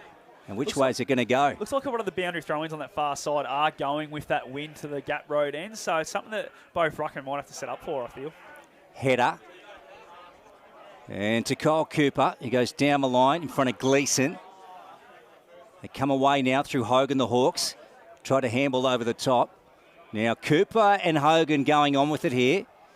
Hogan wasn't happy with Kyle Cooper's attention, I think, after he got rid of the ball. Scoop, we'll go down to you for Ready Grip Equipment Sales. Spot on, mate. Hogan wasn't happy at all, but it was noted by the umpire, and it is Hogan's free kick. In front of that beautiful new scoreboard that the TDFL executive got up in a week. Done a great job. Currently leads a 20-point lead to the Swannies as Hogan goes long and inside 50. Looking for Newnham. He takes a grab. It's a good grab, and he'll go back and have a shot from 40 out. It's great seeing two genuinely good key forwards at either end, and just the way they operate, that protection of the drop zone, really sticky mitts. This is obviously the opportunity for Connor. If you can stick this and give them really strong belief and momentum moving forward. Connor, Breeze at his back. Had a day out 2 weeks ago. Set Salva home. He's pushed it to the left. Not going to trouble the scorers. Gets fisted through by Van Claveren for a minor score. That's their first blemish. 1-1-7, 4-2-26. 19-point lead on the Commercial Club Inspirations Paint scoreboard. Gone 3 minutes thanks to Japo Donks. Ash Van Claveren to Kyle Cooper, who's just had a stack of it in this game so far. Jason Bartell manning the mark. Gap Road end here, the Swans, broadcast side. And he wants to go short. So they hold possession. Here's Gray. He wants to switch the footy right out of the far side. Nice work to Mason. True half-back flank for Swans. Now, what have they got up the line? There's not much on at the moment. So Mason, he's going to go short. I think he had to do that. Well, it wasn't a great kick to Ash Van Claveren. Back out to Gray. Now, nearly Hibberson. Newnham comes in, picks it up for the Hawks, spits it out the back. Barber over the top to Blasick. 55 from home, short, and picks up Hogan. So wasn't good from the Swannies. Untidy coming out of defence, Adam. Yeah. And when the thing for Kiewa, when you can turn the footy over in your front half, obviously your ability to be able to at least get a shot on goal increases, and that's what they did there. They were turning the footy over, but the ball users were nice and calm. Lowered their eyes, found the right options. As I mentioned moments ago, he's a good player, this guy, Jack Hogan. Handy footballer. He'll strike a Sharon from 45 out. Gap Road ends a tight angle. And that's a good effort from there right towards the line. And Kyle Cooper takes it across the chalk. So 26 plays 8 now on the Inspirations Paint scoreboard. Second term brought to you by GJ Gardner Aubrey. And we're gone 5 in the second term for Japo Donks. Might go boundary side thanks to Ready Group Equipment Sales. Scoot, just feels like the pressure might have died off a little bit compared to the start of the first quarter. Yeah, I think Kiewa have had a lot more of the ball as well. So if Chiltern can get over the top of that and get a few scores on the board, then it's game on again. As Hicks now takes a mark inside 50. And I think he was having a shot on goal. It's come off the side of the boot, but he's hit Connor Newnham in the forward pocket. And Newnham will go back and have another shot on goal. But again, turning the footy over in their front half. Finn Lappin, not quite as composed as he usually is. As Newnham snaps around the body. They like it in the goal square. They're celebrating. It's a goal. It's a Union Hotel goal today to Connor Newnham. That's his first. It's the Hawks second. They're 2-2-14. Chiltern 4-2-26 on the Inspirations Paint scoreboard. And we're gone nearly 6 minutes thanks to Japo Donks. Really lifted their pressure rating, particularly in the front half. And I know we've sort of spoken about it a lot over the last couple of minutes, but that's what Kiewa's got to get back to. Given the fact that they can't allow the footy to get on the outside, they've got to make sure they lift their pressure rating, and they've done that in the first 6 minutes. Ball back in the centre. We'll get an around the ground score very shortly between the Yarrawonga Pigeons and the Wang Rovers and the O&M. We've also got Osborne and Holbrook today. In the qualifying final out at Walbundry, there's Barber being wrapped up. We'll go to you, Scotty. What do you got for us? Nearly half time there at the Wangaratta Showgrounds. It's 7-6-48 Yarrawonga to 4 behinds Wangaratta Rovers. So 44-point lead nearly on half time. Gee, that is a massive break. What a team they are, the Pigeons. Again, we're going to have a stoppage here just right of the centre. So big crowd in on prelim final day. 26 plays 14 on the Inspirations Paint scoreboard. Chiltern up. They've taken the last 2 flags in the TDFL, 22 and 23, back to back, and trying to make it a treble, a three-peat. Just quickly around the yeah, grounds Scotty. again. Yeah, just an 8-point lead to Osborne out there, 28-20 in the second quarter. Very good. And Kyle Cooper to take the kick here. I think it's fair to say he's probably been the best for the Swans so far in this game. And now he loads up and he pops it inside 50. Pony Club Ed Luff got up high, probably went too early in the end, and Evans has taken the mark. Yeah, really well read there from Evans. Cameron is going to go backwards and sideways. Has a teammate, and it's Daly. First year as a Hawk into a preliminary final. It's a nice kick, finds Barber, presented well. Now he's got Daly running for him, gets the handball receive. Oh, it's a worm burner out the soft side of the boot. Patton does well at ground level, keeps it in front of him. Gets a handball now to Hicks. Ball now comes across off the boot there from, it was Evans. Cooper stands under it, going to get a free kick. Gee. It's in the back. It's against Hogan. Don't know if there's any need for sending off, as some of the Chiltern supporters are yelling, but be a free kick on centre wing, and it's going to go to Cooper, and he'll send them back inside 50. Here they go again. Kyle Cooper goes wide for Luff. Oh, Falcon. Evans, that's right. Off the melon. Patton with a big fist to it. Hallinan. Luff's got him. He just wants to hold on to it here. Gone. It's a great decision. No attempt. They play on Hemming or top spinner. And Curtis has taken the mark in the pocket at him. Yeah, he's a very good player, Curtis. Just seems to, bob up at the right spot at the right time, and it's going to be an important goal. Was Hicks's kick better than that, or was that one better than Hicks's, you reckon? I like that one. Yeah, it was good, wasn't it? I don't think you could do that if you meant it. Nah. This will get it out to a 3-goal margin again. So 26 plays 14, the Swannies up. Curtis, tight angle, beautiful kick. Textbook, straight through.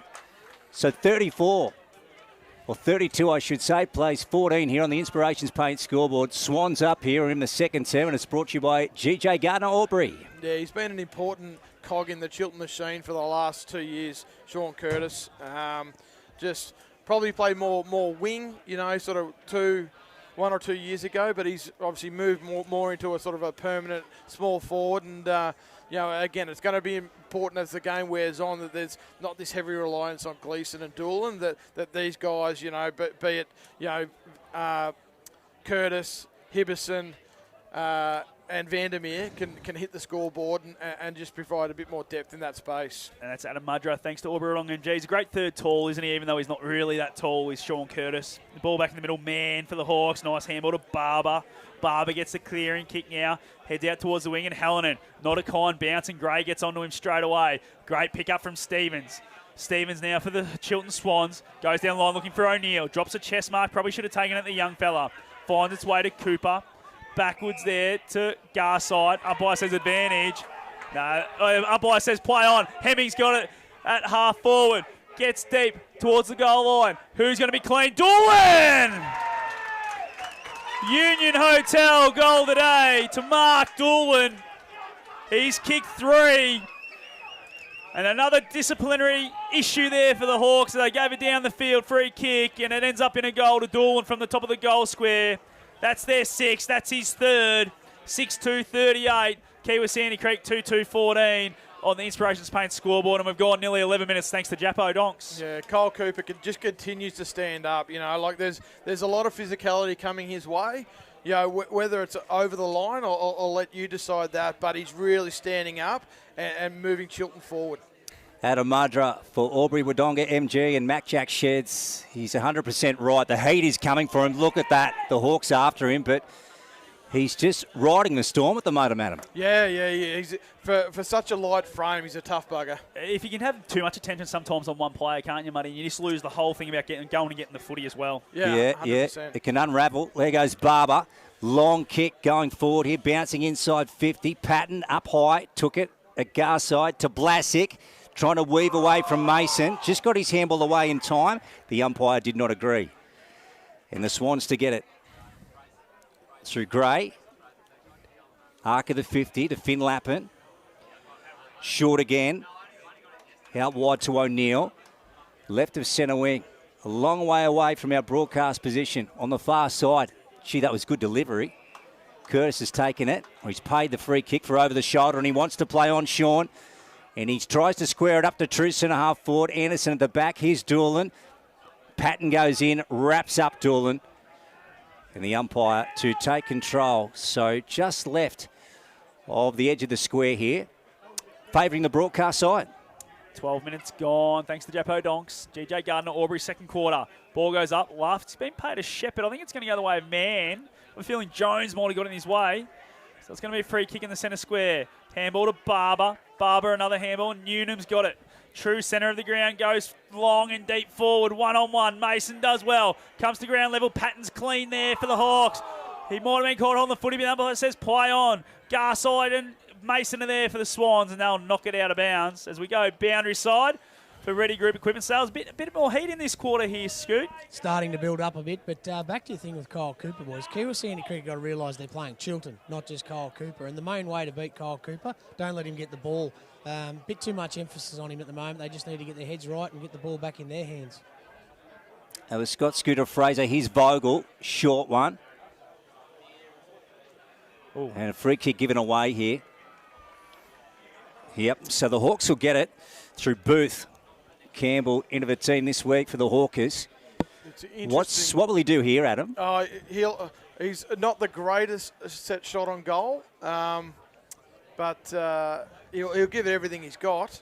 I think he'll make the distance, but yeah, like his foot skills are not his one wood. Yeah, gee, they need it. So he's giving him no hope. That one is wide, so he was 100% right. Adam Mudra will say that was the hardest angle in the world, but you're absolutely right, Adam. I was trying to find a positive in You were trying very hard, buddy. You tried hard for Campbell. We get it. He's a hard nut. What you see is what you get with Campbell, you know. But in terms of his foot skills, there's room to grow. That's what we love about you, Muddy. You call it as you see it. This ball gets tossed in the forward pocket for the Hawks. Good, strong tackle applied there from little Barty. There's the ball now. I think that's 5 shots at goal from that pocket this quarter, boys, for only a couple of points. What do you call it, Scoot, that pocket? The Andrew Main pocket. Andrew Main. He kicked a goal from there in a 2s grand final to level the scores, and Yak went on to win the premiership in overtime. Right in the final to get them into the grand final, and they won. But yeah, it's a very tough pocket to kick goals from. Ball tossed up again in that pocket. Ball is fumbling around, going and getting it. It's McDonald. McDonald gets a handball out to no one in particular. He's still there. He can't extracts it. Gets taken out straight away. And we'll have a repeat stoppage. Top of the goal square. The scoreboard leads a 24-point lead here. Nearly 15 minutes gone, thanks to Jappo Donks on the Inspirations points scoreboard. Look at the numbers around the Sharon here. Newnham tried to barge his way through in the umpires. Pinky, now it's on. Newnham didn't like what happened there. It was Mason. It's funny, they're very, very good mates away from football, but obviously when they pull the jumpers on, it's a bit different. That's it. He's Lappin. Now he wants to go with a short one to Vandermeer. Just gets him. Hogan Mann's the mark. 38 plays 14 on the Inspirations Paint scoreboard. Swanee's up here. Gone 15.5 on the Jappo Donks time clock.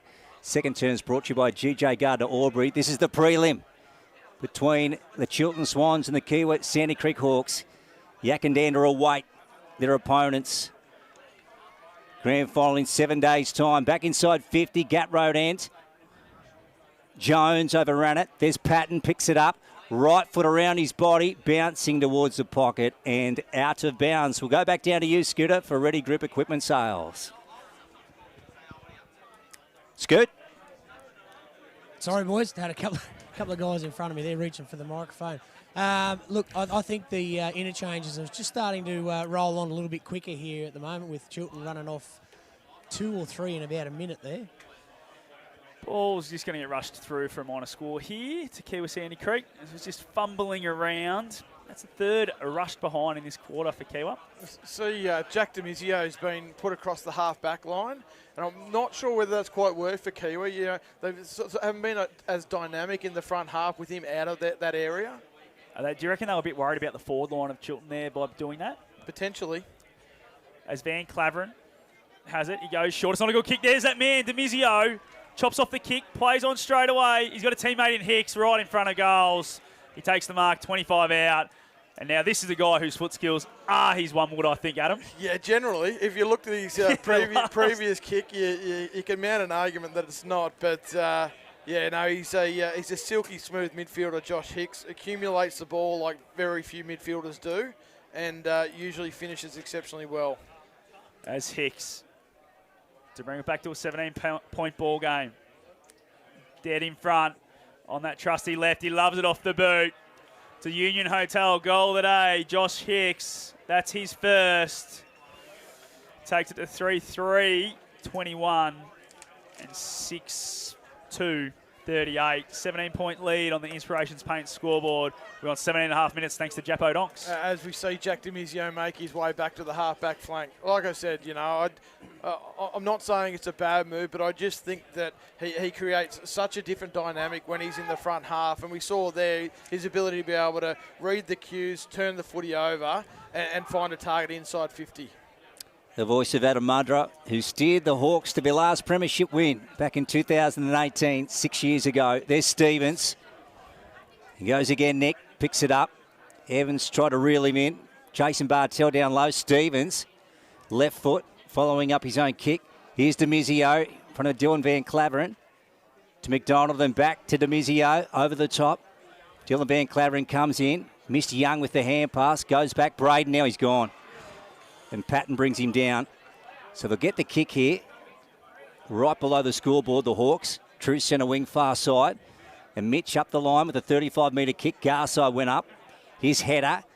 The big man dishes out a hand pass. Very wide to Connor Garside. Can't keep the ball in play. It's gone out of bounds. So the Swans, 6-2-38. Lead the Hawks 3-3-21 on the Inspirations Paint scoreboard. We're in the second term. It's brought to you by GJ Gardner Aubrey. Close to 19 gone for Jappo Donks. As Header wins that one quite easily and the Swans are away. Looking for Shannon at true centre half back. Shannon just looking for an option. Hasn't got a lot out this side. He's going to have a look back inside. And it's not a bad kick. Finds Header. Header's got Hemming on the run. Gives it to him now. Hemming finds Cooper. He's got his own footy out there as Kyle Cooper. Cooper plays on. Gets the centre half forward. Kicks it long and deep. Doolan backing back hard. Can't quite take it. Vandermeer's at ground level. Vandermeer goes again. Can't quite pick it up. And seeing it over was Caleb Beattie for the Hawks. And we'll have a boundary throw in the forward pocket. Pony Club end of the ground. 17-point lead the way of the Swans late in this second quarter. Game's fully settled now. So let's see who can win the clearance here. Demizio brought to ground. Free kick. It is a free kick. So Jack Demizio in those fluoro green boots. He's looking out to the far side. And here he goes now. Right foot to Carney. Nick with it. Another 30-metre kick. Just outside 50, Pony Club end. Now with Jason Bartell. They trail here, the Hawks. 38-21 on the Inspirations Paint scoreboard. They're now on their true half-back flank. Short ball to Patton, who's getting involved in this second term.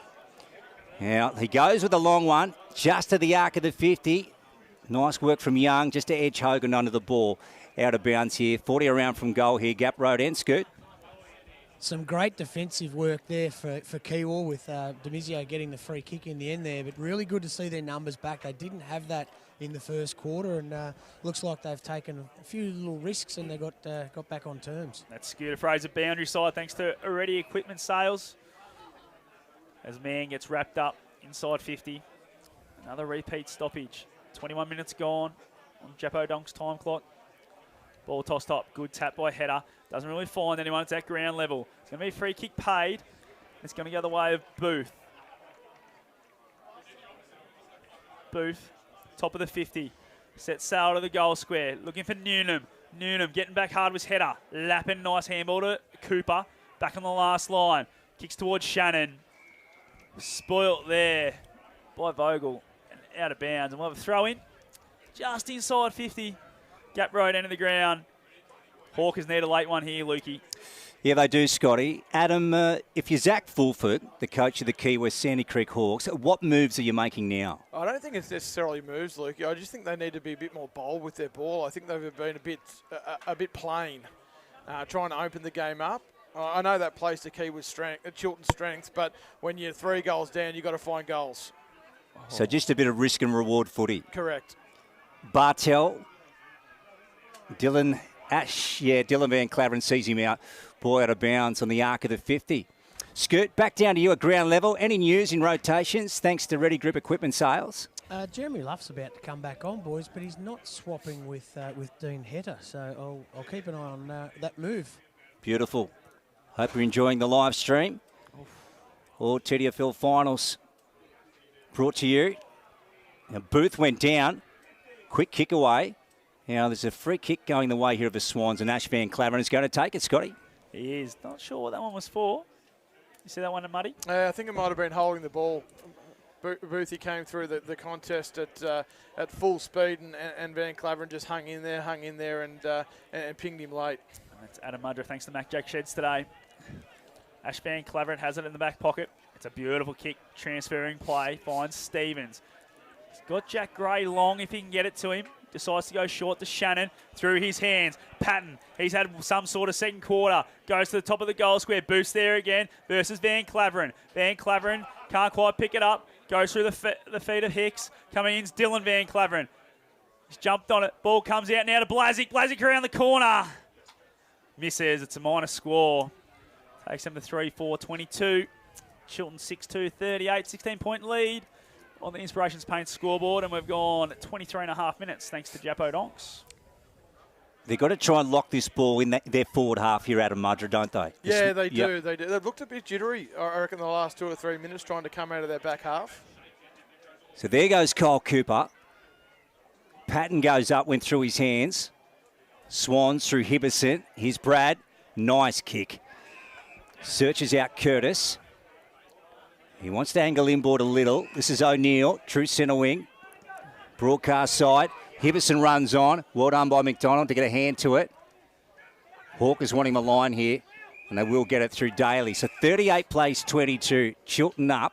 We've gone 24 on Japo Donk's time clock. We're in the second term, which is brought to you by GJ Garda Aubrey. Back down to you, Scoot, for Ready Group Equipment Sales. That last contest in the Hawks forward 50, Campbell Booth went to ground and he's just come off. Whether it's a cramp or an ankle, I'll get back to you. Holding the footy there against Hemming. Going to be a free kick to Vogel. Vogel at half back for the Hawks. Looking for an option. Wants to transfer play. Been called to play on now. He's just going to go down the line in the end. Looking for Patton. Well done, Garside brought it to ground, but Barber's there. The ball's been called out of bounds, and we'll have a throw in right in front of Scooter Fraser. Nearly get a touchdown there, Scoot. Oh, Zach Fulford could have nearly tackled Kyle Cooper for a minute there. He was almost in the Kiewa bench. This ball's going to get tossed in right in front of that man, Zach Fulford. Luff gets the tap. Coming through is Vogel. Chopped off butt by Jones for the Swans, and Vandermeer gets it around the corner. Coming through Hibberson. Smart tap to Cooper. Gets a handle over the top to Curtis. Hands it back now to Hibberson.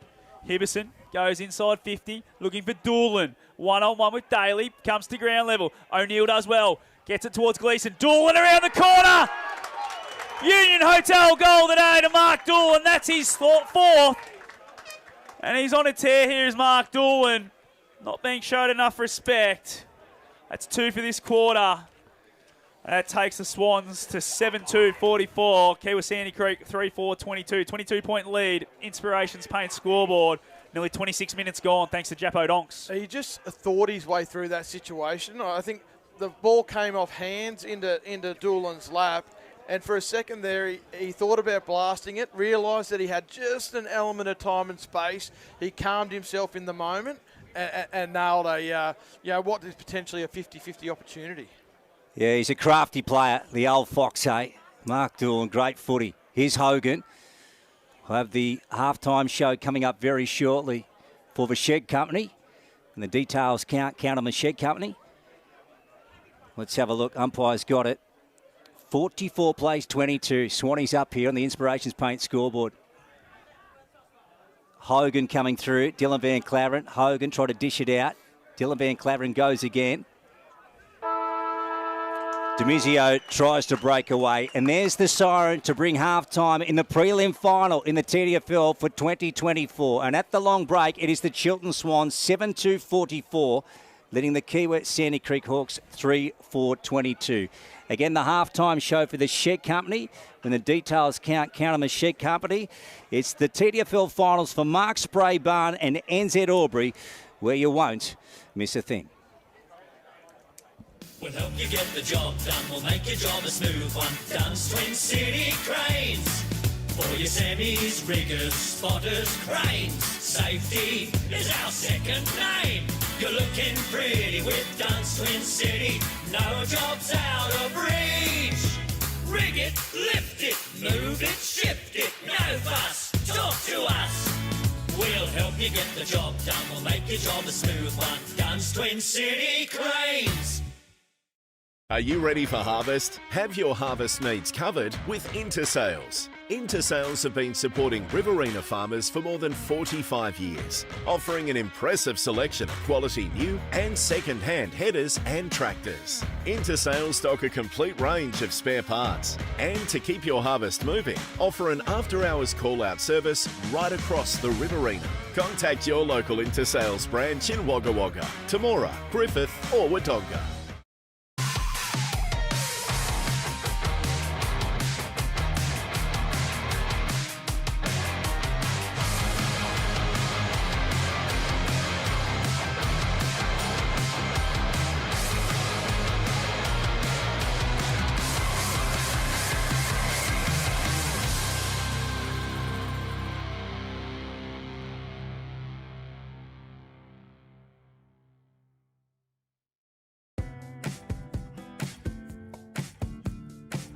Finer embroidery is in the fabric of our community. Any logo on anything so your business can proudly present themselves well. Embroidery that adds that personal touch that doesn't break the bank. Join the Finer embroidery community today. Proudly supporting the TDFL.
We'll help you get the job done. We'll make your job a smooth one. Dunn's Twin City Cranes.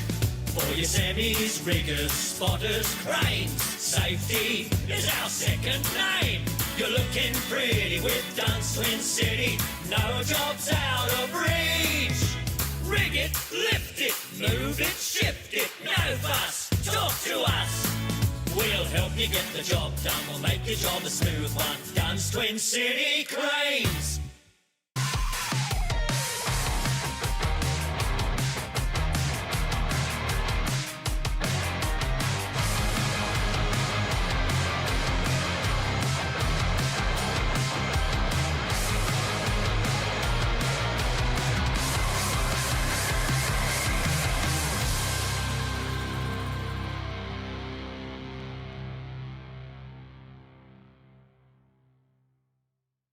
Offering an impressive selection of quality new and second-hand headers and tractors. Intersales stock a complete range of spare parts. And to keep your harvest moving, offer an after-hours call-out service right across the Riverina. Contact your local Intersales branch in Wagga Wagga, Temora, Griffith or Wodonga. Welcome back to the Sandy Creek Recreation Reserve for the halftime show. Thanks to the Shed Company. It's preliminary final day here in the TDFL, and Half-time, the scoreboard reads 7-2-44, the Chiltern Swans, Kiewa Sandy Creek 3-4, 22. 22-point lead. I tell you what, that first quarter was all one-way traffic, but the Hawks fought back there, ended up with a late goal to Doolan. It was a 3-2 quarter, the Chiltern's way, but I thought for the first 15 minutes, Kiewa Sandy Creek were right into it, but 22-point lead's always hard, but you've seen teams come back from worse. So got Adam Mudra joining me for the halftime show, and Muddy, it's sort of been on Chiltern's terms a little bit. Kiewa wrestled back the momentum in that second quarter, but then that last goal to Doolan just really broke the spirit a little bit, you felt, with how much work Kiewa had to do, but then still lose the quarter by over a goal. Yeah, I think your summary's been really good. I think that quarter, you felt like Kiewa, we're not dominant, but certainly had more of the game played on their terms and their half for the quarter. But then you look at the scoreboard and you go 3 goals to 2 goals Chiltern's way, and you feel like, geez, for all that play in their half, they really probably didn't make the most of their opportunities. Yeah, absolutely. And we touch on that man, Mark Dawn. He's kicked the 4 goals, 2 in each quarter. He's looked quite dangerous a couple of times. Al Daly's beat him on that one-on-one. But once he hits the ground, Mark's looked like he's 28 instead of being 38-plus sort of thing, doesn't he? He's been quite lively, and he's been the option they're going to a lot today. Gleason's probably been held quite well, but Doolan's looking really, really dangerous. Yeah, particularly over the last 2 or 3 years, Doolan's had a unique way to torment the Sandy Creek Hawks in important games. Yep. And 2 weeks ago, you sort of felt like that Kiewa had sort of found the kryptonite to Doolan, in terms of Alex Daly, coming on board this year. And a lot of that's obviously got to do with what's happening between the arcs. But Daly did a wonderful job on him 2 weeks ago. But, obviously, Doogs, as good players do, has learned from that and really gone to work and probably been the difference in the game, particularly from a goal-kicking piece. Yeah, absolutely. As we spoke about, he's kicked the 4, and then you've got singles to Curtis, Gleason and Anderson, while for the Hawks, all single goal kickers. 1 to Josh Hicks, 1 to Connor Newnham, and 1 to Tim Kindellen. Muddy, who in that second quarter, who do you feel were probably at JJ's waste recycling quarter's best? From a Chiltern piece, you can't go past Cole Cooper. Nah, spot on. He's been unbelievable, First week, it just felt like he was sort of just, dipping his toe into the water from a finals piece, and then over the last 2, or last week against Beechworth, and then his first half, he's really, really put his stamp on the game, and, you only have to watch the game to go, I understand why he's held in such high regard across the competition. So he's been great for Chiltern. I think the ruckmen have been really good for Chiltern. It was something where I don't think Hedder and Luff 2 weeks ago had great days. I think Mann and particularly Lockie Brodie were probably the dominant big men on the ground. But today, I feel like Dean Hedder being, and Scoop mentioned in the call, doing the bulk of the work. I think he's been terrific and really given his midfielders, if not first use, just better than even money chance of winning the ball. Yeah, and that's all you ask for, isn't it, from your big men sometimes? If you're probably a little bit undersized, which I think they are against Man, and we also saw Lockie Brodie thrown in the ruck at times, so obviously that's a sign that Chiltern's ruckman were probably doing the job if Lockie Brodie's been brought out of the fence up into the ruck. But I think you're spot on. It's giving them first use. Cole Cooper's making the most of that, but he's also working very hard. He's getting back to the last line of the fence and then pushing inside 50. So I think you're spot on with your JJ's waste recycling quarter's best there, Muddy. If you Zach Fulford, what do you think they've got to do just to tweak a little thing or two, just to try and get back in this game? Obviously, we spoke about it during the call that you said maybe just their ball movement, they look a bit disjointed. Maybe they just need to get that flow on. Maybe they don't have to make a massive adjustment. It's just the players need to execute a little bit better. Yeah. Like Scooter mentioned at the quarter-time break that Fully had "Don't Shrink" written at the top of his board. Now, for me, the way Zach played his footy, he was very physical, very combative. So he would expect his players to follow that lead. But for me, I'd be using the don't shrink piece in a different light and be really bold with ball in hand. I feel like they've got to start to take the game on and really try and open them up, particularly through the corridor or open side. When you're 4 goals down, you've got to hit the scoreboard. The game can't be played in an arm wrestle anymore. So, understand that it might hurt you the other side, but in theory, you've got to win the game, and the only way to do that is to be a bit bolder with ball in hand and really try and get the footy on the outside. And that's where guys like Dylan Blasick and Jason Bartell, in particular, Jack Demizio to a certain degree, are really important to connect from inside to outside.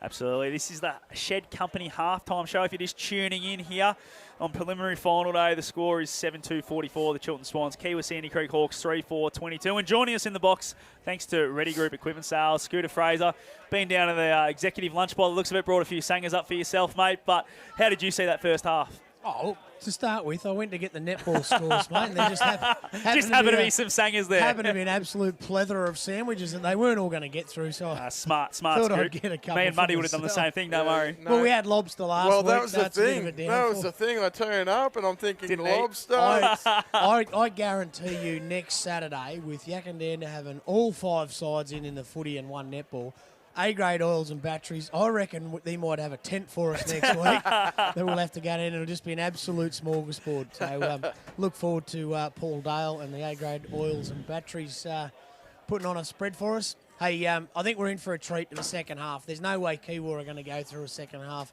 and only kick that score again. I'd put Jack Demizio in the middle. My first thing would be just get him in there, get a clearance and get it down there. I reckon that engine room of Kiewa just needs an absolute firecracker where you know they're just going to...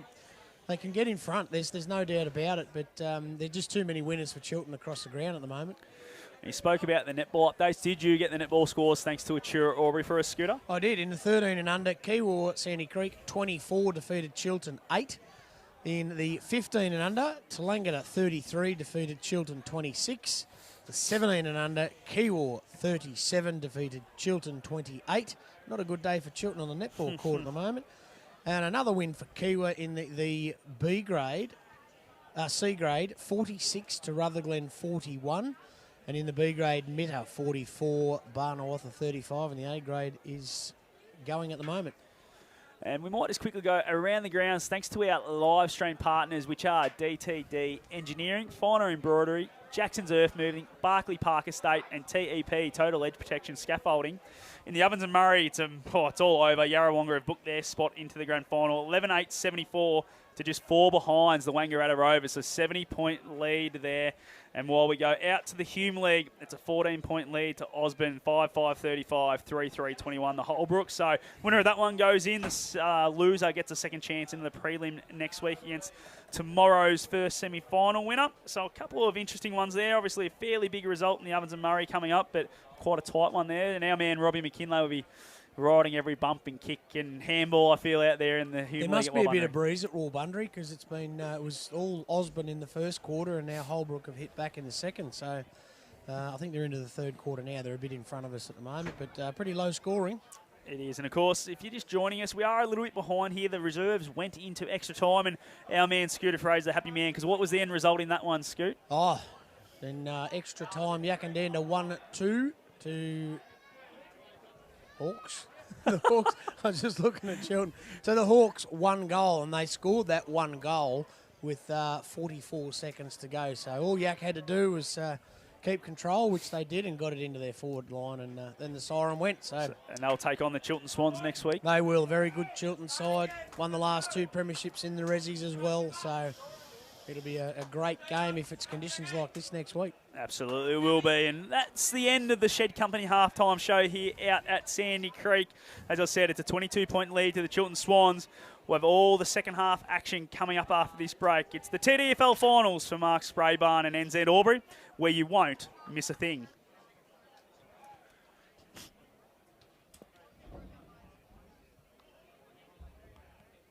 We'll help you get the job done. We'll make your job a smooth one. Dunn's Twin City Cranes. For your semis, riggers, spotters, cranes. Safety is our second name. You're looking pretty with Dunn's Twin City. No job's out of reach. Rig it, lift it, move it, shift it. No fuss, talk to us. We'll help you get the job done. We'll make your job a smooth one. Dunn's Twin City Cranes. Are you ready for harvest? Have your harvest needs covered with Intersales. Intersales have been supporting Riverina farmers for more than 45 years, offering an impressive selection of quality new and second-hand headers and tractors. Intersales stock a complete range of spare parts, and to keep your harvest moving, offer an after-hours call-out service right across the Riverina. Contact your local Intersales branch in Wagga Wagga, Temora, Griffith or Wodonga.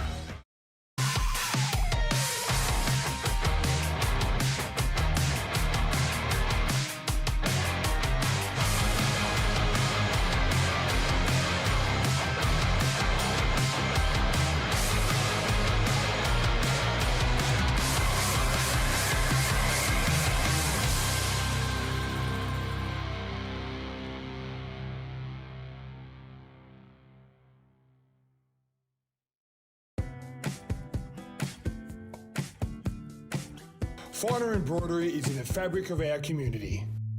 Any logo on anything so your business can proudly present themselves well. Embroidery that adds that personal touch that doesn't break the bank. Join the Finer embroidery community today. Proudly supporting the TDFL.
We'll help you get the job done. We'll make your job a smooth one. Dunn's Twin City Cranes.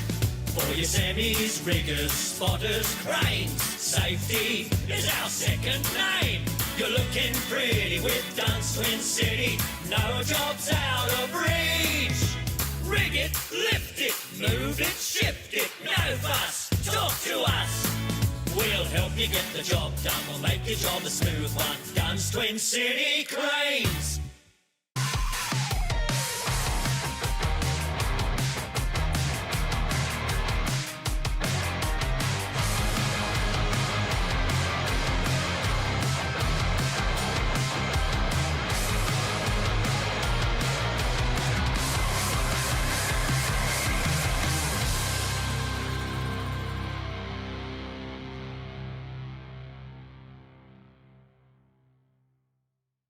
Offering an impressive selection of quality new and second-hand headers and tractors. Intersales stock a complete range of spare parts. And to keep your harvest moving, offer an after-hours call-out service right across the Riverina. Contact your local Intersales branch in Wagga Wagga, Temora, Griffith or Wodonga. The Shed Company, when the details count on the Shed Company. 7-2, 44 the Chiltern Swans lead over the Kiewa Sandy Creek Hawks, 3-4-22. So Chiltern trying to get through to the big one in 7 days' time. They've won the last two flags in the TDFL. They're shooting for the three-peat, but the Yakandandaroos will have something to say about that.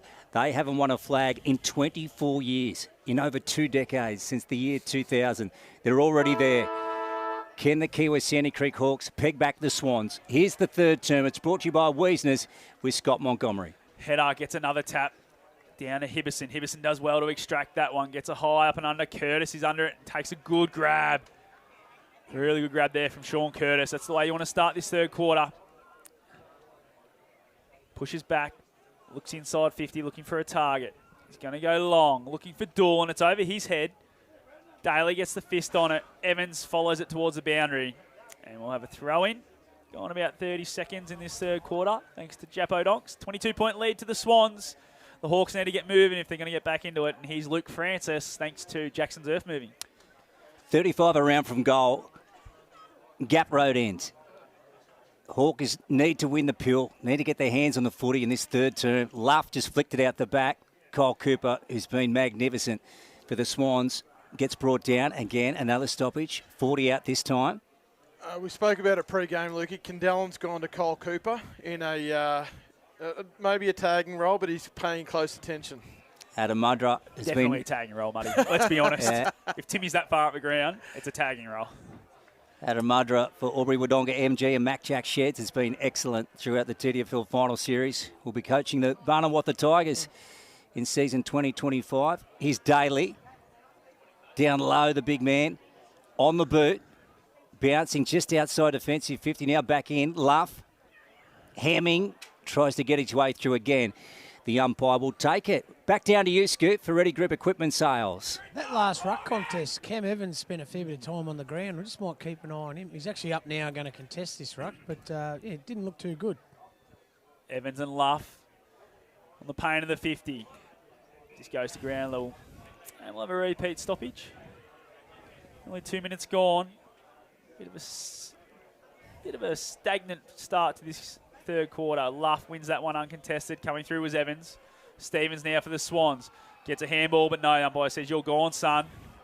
Free kick's going to go the way of the Hawks at half back to Evans, who goes short, looking for a teammate and finds him in Collins. Collins on the far side, still at half back. He's going to kick it long and down the line. Looking for a big auction coming through there was Hogan with a fist. Kendallen just throws the body around. We're going to repeat stoppage in front of the Commercial Club scoreboard, which reads a 22-point lead to the Swans. 2.5 minutes, thanks to Japo Donks in this Wiesner's third quarter.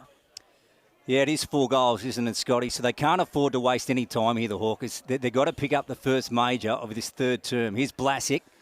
Missed the ball with his boot. Back down at bootlace level.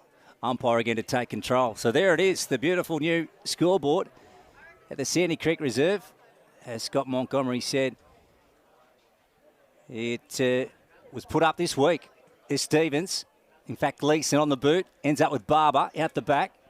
Bouncing ball. And it's got to be said, Scooter, a flat start to this third term. I think that's the 6th or 7th stoppage. Not much to the start, but first one to break free should be able to score, and it's game on. Hopefully it's Kiewa, and we're in for a good third quarter. And that's Scooter Fraser, thanks to Ready Group Equipment Sales. Is that a sling tackle there, Muddy? I think that's what umpire Henderson paid. Of course, that's the voice of Adam Mudra, the last Kiewa Sandy Creek Premiership coach, and he's here thanks to Mac Jack Sheds. As it's Jack Hogan. He's going to go long and down the line. Looking for an option. Demizio! The great outdoors mark of the day. Wow. Jack Demizio got up on the shoulders of header and now plays on straight away. Goes inside 50 looking for Newnham. Can't quite drag that one in. Blasick front and centre. Gets high up and under. Who's going to be there for this one? Dylan Van Clavering gets a fist on it, then so does Jones. Coming through is Finn Lappin. Lappin can't take it. Gets wrapped up straight away. And we'll have a ball up inside 50. And I'll tell you what, Lukey, what a mark that is right there from Jack Demizio to start this third quarter. One of the marks of the final series for 2024 to Jack Demizio, and beautifully called by Scotty Montgomery. Hicks breaks away, right foot. They need this. Mason back there, though, waiting. And he takes the mark.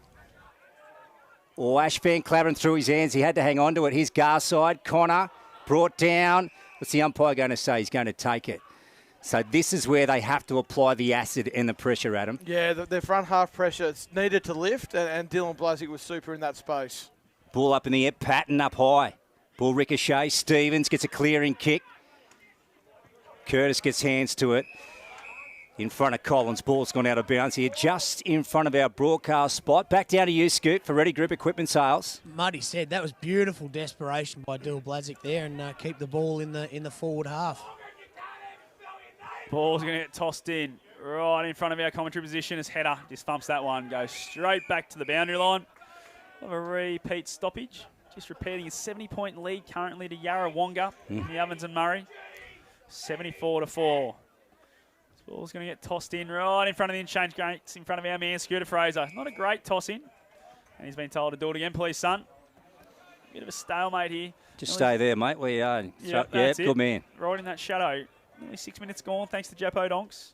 22-point lead of the Swans. He's tossed it in again, a bit short, but the umpire says play on with this one. Hicks, good handball to Hogan. Around the body, gets a clearing kick. Ash Van Claveren's first there, gets a nice little tap to Lappin. Lappin, handball now to Gray. Gray's going to switch the footy. It's got to be a good kick, and it is. Finds Anderson. And Anderson's got the overlap runner now in Ash Van Claveren. Yeah, good footy. Ash Van Claveren through his hands again. Takes it in front of Hicks. And Ash gets a long one down the line, about a 40-metre kick to their true half-forward flank here for Swans. Carney comes in.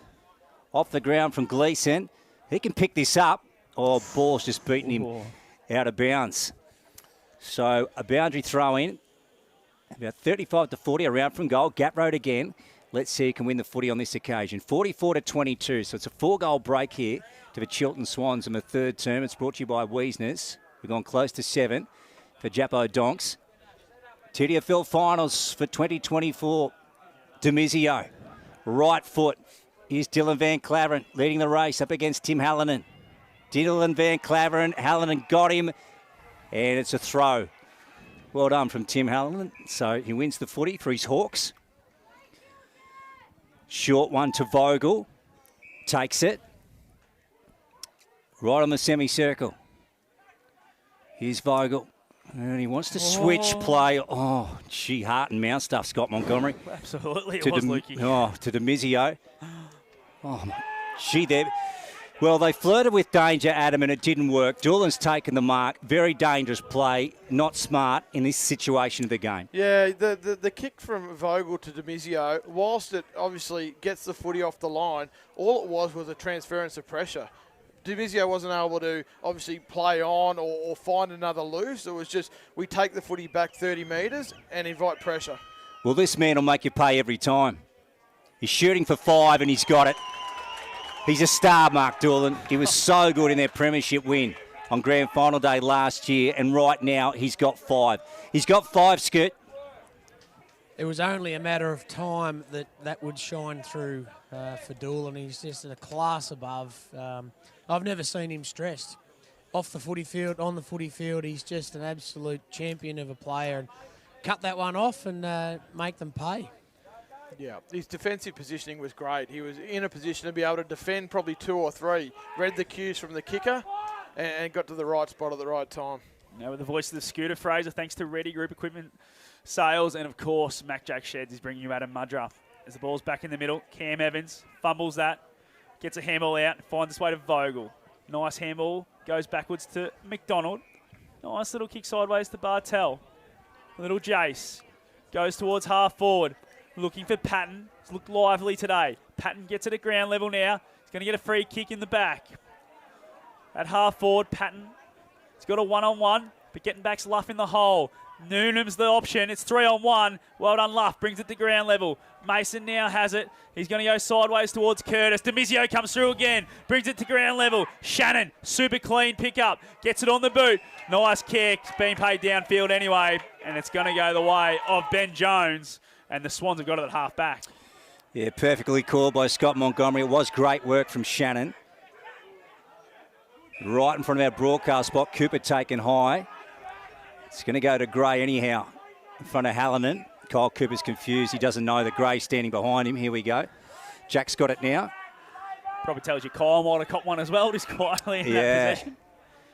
And Gray, another adventurous kick. Beautiful in the end to Stevens. Now he's got a man out wide. They shift it to him now. So the Swans with it on true half-back flank. Crowd not happy downstairs. Luff with it. 50 to 22, the Swans up. They're in control of the prelim final as it goes back to Stevens. Nick, 35-metre kick inside 50. Doolan got hands to it. Carney quickly on the boot. Patton coming at it. Bounces in the favour of Evans. Right out to true centre wing. Now Bartel, can he beat Young? He just kicks it around his body. Martin. Mason goes in. Quick hands to Lappin. And they get a clearing kick, the Swans. They do, towards centre wing. High up and under. Under it was O'Neill. Spoiled. And out of bounds in front of that new scoreboard, which reads a 28-point lead to the Swans. As we go to Adam Mudra, thanks to Mac Jack Sheds. How good was Ben Mason on that far side? Made that decision that he needed to come up to defend and did it exceptionally well and turned the ball over. This ball, Barber now misses his target, finds his way to Bartel. Comes back inboard to Vogel. Vogel just defensive side of centre wing. Comes inboard to Evans. Evans wants to switch the play now. It's a 2-on-2. Demizio does well to hold the space. Jones does well, but Demizio goes back and gets it at ground level. Gets caught. Ball just fumbles out. Jones goes and gets it on the boot. Cooper's there all by himself. Gets a poor bounce. Alex Daly at half-back for the Hawks. Handball sideways now to Evans. Evans has an option and it's Hicks. It's not a great kick. It's going to fall in front of him. Bouncing towards the boundary line. Who's going to be the one there? Hicks just dives on it. He's happy to sit on it, but the umpire says, I'll ball it up. Right in front of the interchange gates and right in front of our man, Scooter Fraser, who's down there for Ready Group Equipment Sales. Hicksy just realised the umpire wouldn't see that from there and he tried to hatch it. Scooter Fraser for Ready Group Equipment Sales. We'll go around the grounds very shortly. Just get an update in the O&M and also the Hume League. Here's Gray under high pressure. Mason's got to go. Head over the footy. Martin got swung around by Stevens. Gray goes again. Short one to Stevens on the boot. Now Demizio sits under this. Tried to get a left hand to it. Gleeson came in. Well done, Demizio. Just rode the bump. Mrs. Collins. Jones inside. Hibberson tried to reach it. Beattie taken over the shoulder. He doesn't like it. Hibberson just fell. Fell very well. Played no, for he's it. reversed it. The umpire out of zone. Well, sucked in. He got sucked in there. Oh, well, that was, yeah, okay. Terrible decision. Caleb Beattie looks like he's bleeding too.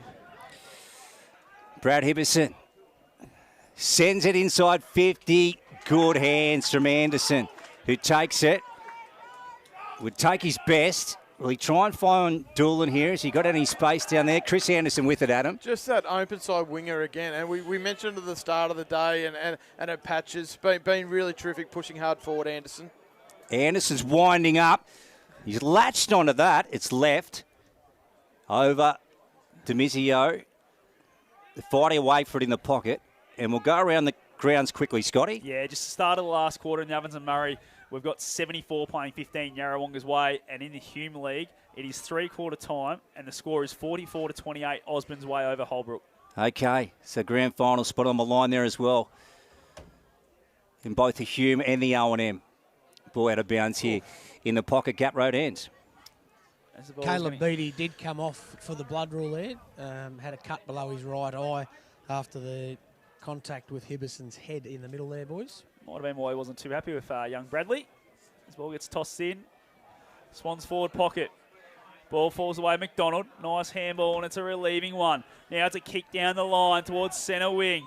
First there is going to be Mason. He's playing another good game, is Benny Mason. It's not a great kick, but it's going straight to the boundary line, but it's found touch. Ball bounces back inboard. Going and getting it. It's Evans. His handball's not great. Oh, Vandermeer, what a job that is, and what a pickup. Tackled straight away, but by Collins.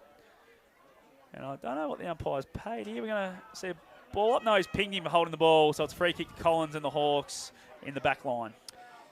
So we're over the halfway mark in the third term. They've got to make their move shortly, the Hawkers, or that might be it, Adam.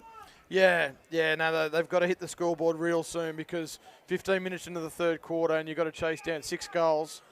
They've got to get moving. Absolutely right. Here's Demizio to McDonald. Vogel must score out of this. This play here. Oh, Stevens, beautifully read. Left foot. Oh, silly. Straight back to the Hawks. So here's Evans. Hemming. Evans gets it out. Kyle Cooper. Hallinan. Here's Blasick. Couldn't quite take it in. To Vogel, short, brought down. Jones takes it. High ball. Demizio sits under it again. Gleeson coming. Got his fist to it. Collins swings around. Right foot. Nice vision. Into Brodie.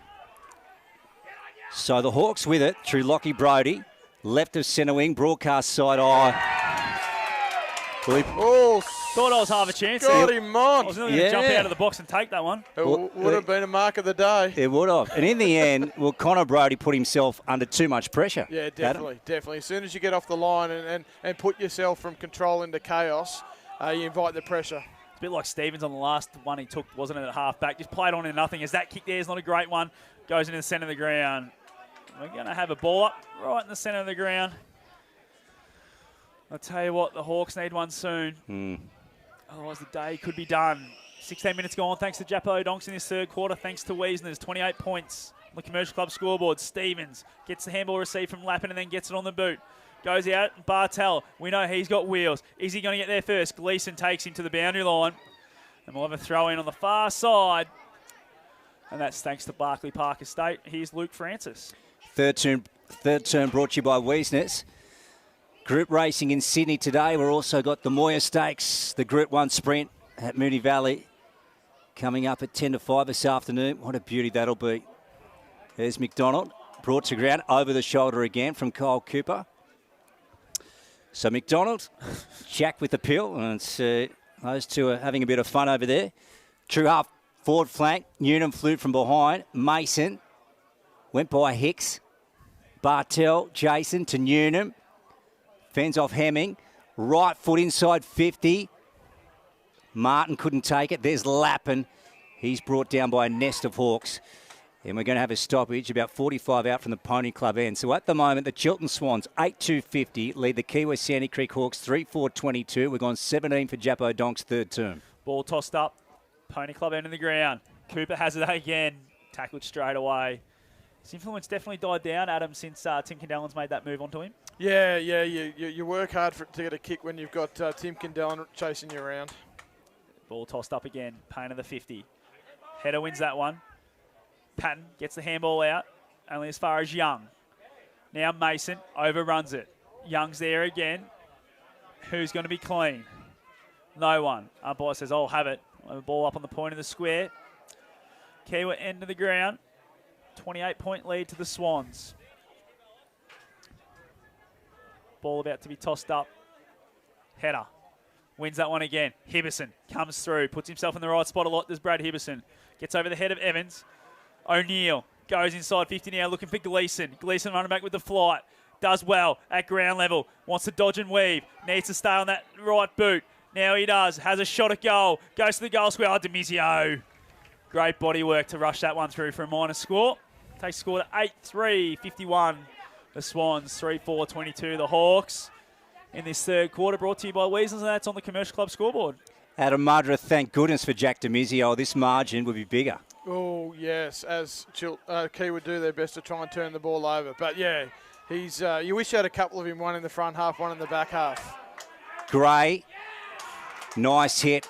Kyle Cooper. Well, he's had a long day, Kyle. They've come at him from everywhere, but he still stands. There he is, in the 24 Guernsey for the Swans. Trying to find a target.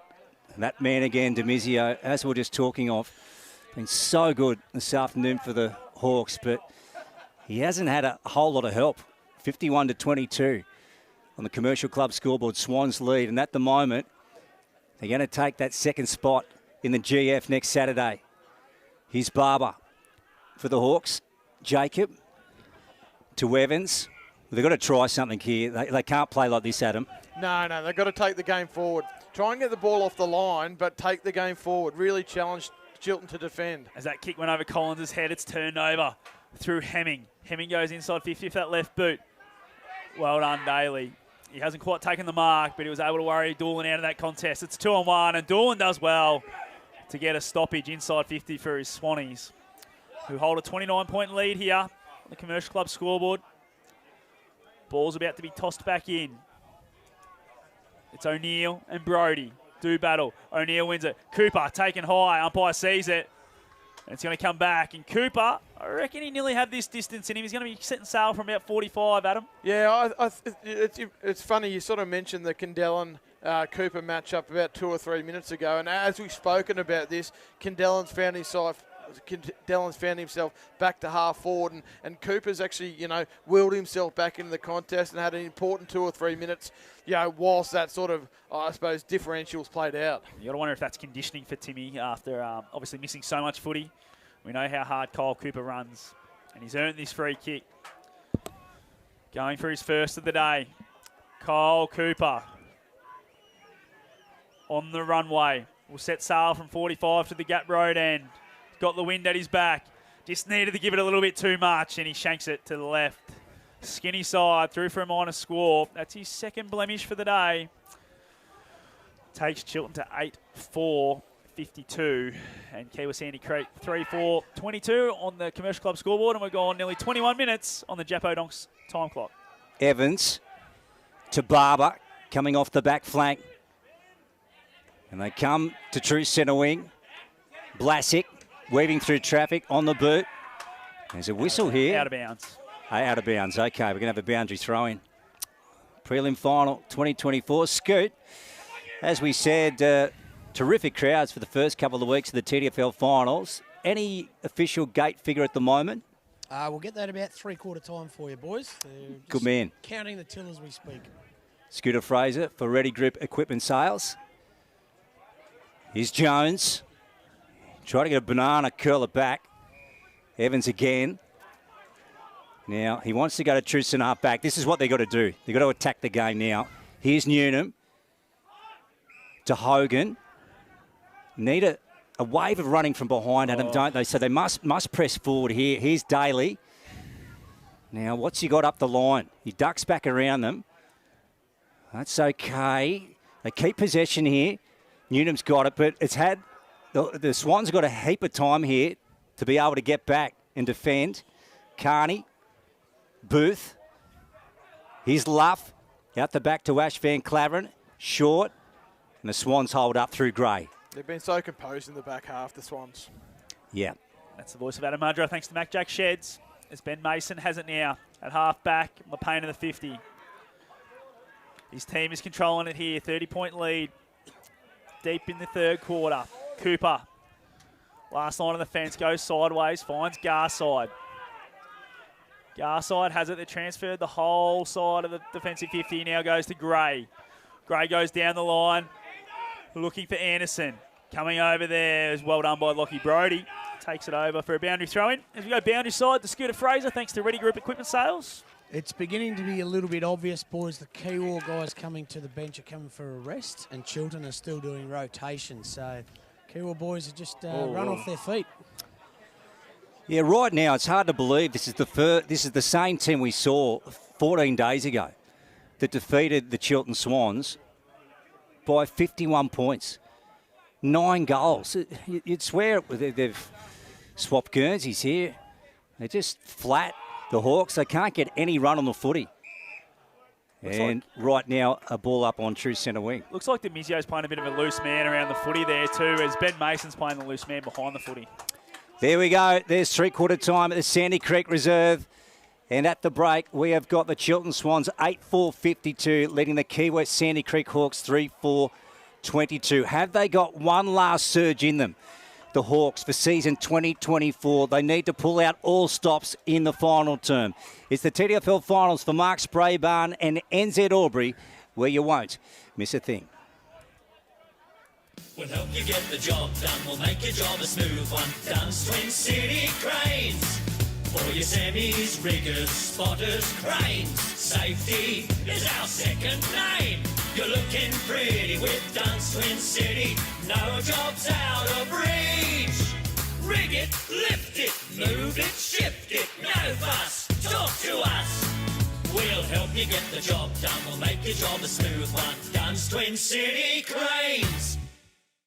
Are you ready for harvest? Have your harvest needs covered with Intersales. Intersales have been supporting Riverina farmers for more than 45 years, offering an impressive selection of quality new and second-hand headers and tractors. Intersales stock a complete range of spare parts, and to keep your harvest moving, offer an after-hours call-out service right across the Riverina. Contact your local Intersales branch in Wagga Wagga, Temora, Griffith or Wodonga.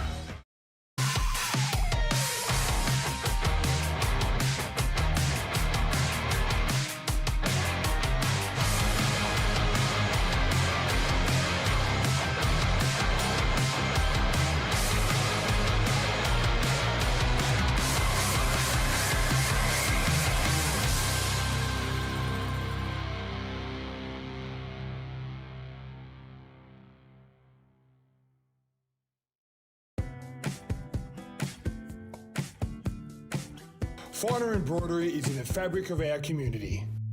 Any logo on anything so your business can proudly present themselves well. Embroidery that adds that personal touch that doesn't break the bank. Join the Finer embroidery community today. Proudly supporting the TDFL.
We'll help you get the job done. We'll make your job a smooth one. Dunn's Twin City Cranes.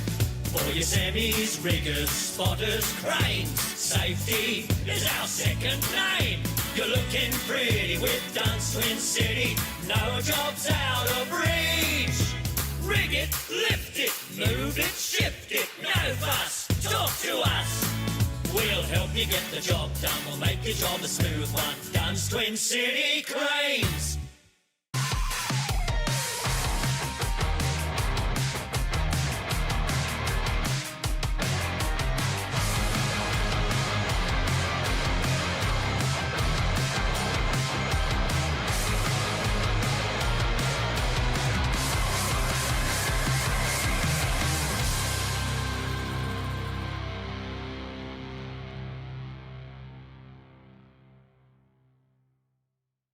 Offering an impressive selection of quality new and second-hand headers and tractors. Intersales stock a complete range of spare parts. And to keep your harvest moving, offer an after-hours call-out service right across the Riverina. Contact your local Intersales branch in Wagga Wagga, Temora, Griffith or Wodonga. Welcome back to the Sandy Creek Reserve. Three-quarter time in the prelim, and the Chiltern Swans 8-4-52 lead the Kiewa Sandy Creek Hawks 3-4-22. It's a 5-goal break to the Swans, and right now they are playing in a grand final in 7 days' time. We'll go back down to Scoot and check him now for Ready Group Equipment Sales. Where are you, Scoot? Oh, I'm back in my little box, mate. Got to both huddles. Chiltern coach Brad Hibbison just saying to his boys, keep the pressure on, get the first goal, put it out of reach, and they just basically just keep man on man. Over at the Kiewa bench in their huddle, Zach Fulford, the whole thing was throw caution to the wind, boys. First 5 minutes, kick a couple. We've kicked 6 in a quarter before, so he's just backing them. Jack Demizio's gone deep with Dale Martin in their forward line, and Newnham starting in the middle. Great work, Scooter Fraser. Adam Mudrell, we'll get our quarters best. Perhaps one player from each team, thanks to JJ's waste and recycling. Oh, I thought Ben Mason's quarter, is really important across that half-back line, generating, a lot of, turning defence into offence. And Jack Demizio, the man Scooter just mentioned, was super for Kiewa. The final turn brought to you by the X-Ray Group. Here is Scotty Montgomery. A lot of work to do for the Hawks. 5-goal deficit to start this fourth quarter. It's going to be a free kick. It's how they wanted to start. Vogel's got it in the middle. Plays on straight away. Goes inside 50. And he's found a target. Bounced off the chest of Hogan. Hogan goes and gets it again. Garside wraps him up. He's going to be pinged here. You dragged it in, Jack, the umpire says. Warwick says bad luck. And Connor's going to get the free kick. Garside, that is, for the Swans at half back. Right on the paint. And they'll just want to waste as much time as they can here, the Swans, in this last quarter, as we're going 30 seconds on the Jeppo Donks time clock. Swans with it. Kyle Cooper, he's been so good. Inboard, here come the Swans. Curtis takes it. Back to Jones. Ben wants to duck around. Plays on. Handball's out. Gleeson This would nearly finish it off. The Swans could get one here. Back to Jones, right foot snap, bounce. Oh, it's gone through. They've got it. And you reckon they're nearly home, the Swannies. That is a Union Hotel goal of the day. How about that, Scooter Beauty? That just puts it to bed, mate. No way can Kiewa kick that many goals now. They've got to triple their score to even pull even. So, yeah, great effort to get it forward for the Swans, and they're into their third grand final in a row. Yeah, their ability to be able to piece the game together between the arcs, they were just nice and composed and just kept finding the loose player. Loose player. It's been a massive difference in the two game styles today, hasn't it? Just the composure. This ball's back in the middle. Ball goes the way of Cooper, but just worried out of it. McDonald now for the Hawks, gets a boot on it. Mason, been big today, finds its way to Lappin. Handball sideways to Gray. His kick's chopped off by Kindellan. Kindellan now goes inside 50. It's a high up and under. Well done, Garside gets the spoil. That man Cooper, he's had his own footy out there today, gets another handball. Finds Van Claveren. Goes to the other Van Claveren, and this time it's Dillon. His kick's an absolute shocker. And Patton chops it off, and the Hawks going to go back inside 50. Mitch Patton just thumps it in. It's a wobbly ball, come off the side of his boot. Martin, haven't seen much of him today. One-on-one to Mizio, well done. Great mark. Adam, he's a good player. He's a very good player. It was funny, you know, like Mitch Patton takes the mark on the outside of the 50, and it was just like the blinkers on, and we just want to blast the footy back in versus how Chiltern have been playing in terms of lowering their eyes and, you know, hitting the loose. But Demizio just... He's missed that one. He certainly can hold his head high, though. He's been great today for Kiewa Sandy Creek. Yeah, like we spoke about, you know, for Kiewa Sandy Creek, it'd be great to have two of him, you know, because he's so good across half back, but so dynamic in the front half. You nearly want four, a midfielder, a ruckman, a centre half back, and a centre half forward, I reckon, Muddy, because he's just that dynamic. He can go anywhere. There's Ash Van Claveren now. Kicks it long. Looking for Header. Header just gets a fist on it. Hallinan goes back inside 50 for the Hawks. Diving drop mark from Van Claveren. Coming through there was Hogan. Good handball there, sideways. Ball goes up and under from Vogel. Coming through was Carney. Brings it to ground level. It's going to be a wrap-up. We'll have a ball up 20 metres away from the Kiewa goal. Got an injury update for you, boys. Dylan Van Claveren has just come to the bench, punched the bench. It looks like he might have done a hamstring. Oh, not good the week before a granny. There's Mason back there again for the Swans to Gray. And then he's happy to rush that one through is Kyle Cooper. Another minor score. It's 3-6-24, the Hawks. And they're in the rears by 34 points, 9-4-58, the Swannies. They've got the 1 foot in the granny, and as Scoot said before, it's probably the 2 feet. They'll be in the big dance against the Yakandandaroos. Swans with possession here, back pocket, Gap Road end on the broadcast side. 58 plays 24. Swans up, long ball out of defence. Luff went up, got hands to it, dropped it. Header goes in now. McDonald's there also. And they fight away. Good tussle. Arc of the 50, another stoppage. They've got to try and find a way to open up the stoppages, Kiewa. Yep. You know, they can't have, like they have all day, they've had lots of bodies around it. Now they need to open it up so they can score. Umpire with the Sharon. Up it goes. Sandy Creek Reserve. Patton, Hicks, McDonald. Get one out to Barber. Back to Hicks. Ducks back inside. Left foot. Trying to find a Hawks Guernsey. Newnham. Then got coat hanged. And he will get the kick. And he's after Kyle Cooper. I think it was purely accidental, though. Yeah, it seems like Kyle Cooper's attracting a fair bit of attention, whether it's with the ball or without the ball. But, yeah, great attack on the ball, like Connor Newnham does. You know, that's how he approaches all his footy, you know, like a bull at a gate. And if he could score this goal, that would give them the slightest of chances to work their way back into the game. So he kicked 6 14 days ago against the Swans. He's without one this afternoon, Connor. In fact, he has got one. This will be for 2. That one right. Oh, it's hit the post. So it hits the post. Had to go through Scott Montgomery. Absolutely did. That's the one. They needed a kick to get a bit of a spell here. 5 minutes into this last quarter on the Japo Donks time clock. It's 25-58. Swannies way. 33-point lead. So we go boundary side again. Thanks to Ready Group Equipment Sales. Scooter Fraser. can't actually see Dylan Van Cleven. He's just popped out of the little dugout there, but very dejected. He's actually trying to go for a run, but doesn't look good carrying that left leg. Yeah, he doesn't look like a happy man down there from our point of view. As we see on the far side, Kiewa ball. it's going to be a free kick. Go the way of Demizio. Inside 50 he goes, looking for Hogan over his head. Oh, well read out the back there. Great pick-up, great handball. The Hawks have hit the scoreboard, have they? No! A minor score there. It's Barber. They needed that one. It was a great play, but through for a minor score. Takes it to 26 to 58 on the Tallangatta Construction and Maintenance scoreboard. Yeah, it just hasn't been their day at all, the Hawkers.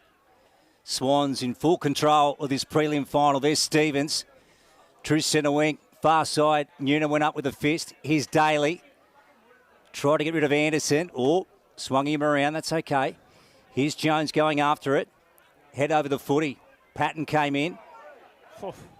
And then they're going in hard here for the pill. The umpire to take it here. Right of centre wing on the far side. 58 plays 26. The Chiltern Swans up over the Kiewa Sandy Creek Hawks on the Tallangatta Construction and Maintenance scoreboard. Chapadonk's time clock has gone over 7 in the final term. Mason. They've just been too good back there today, Adam. Yeah, their backs. We saw it last week. Their back six have been amazing. Just their ability to be able to support and outnumber at important times. And that's Adam Mudra, the 2025 Barnawatta coach, thanks to Mac Jack Sheds. Luff down low, takes them up. The umpire said play on. Gets it back to Lappin. He goes short, and it's a nice kick. Finds a teammate, and I think it's Young on the far side. No, it's Stevens, sorry. Rolls around a half forward. Looking for Doolan, does well to bring it to ground level. Shannon, handball backwards. Gets the centre forward, looking for Doolan again. McDonald comes through. Daly, toe pokes, picks it up cleanly now. Kicks it out towards the wing. Bounces out there in front of Jones. Jones, clean eventually. Finds a teammate by hand, and they're moving it by hand again to Curtis. Curtis short, great kick, finds Hemming. And he should just take all the time in the world here, take his full 30 seconds and have a shot on goal. But that's good ball movement there from the Swans again, Adam. Yeah, it was. It was sort of...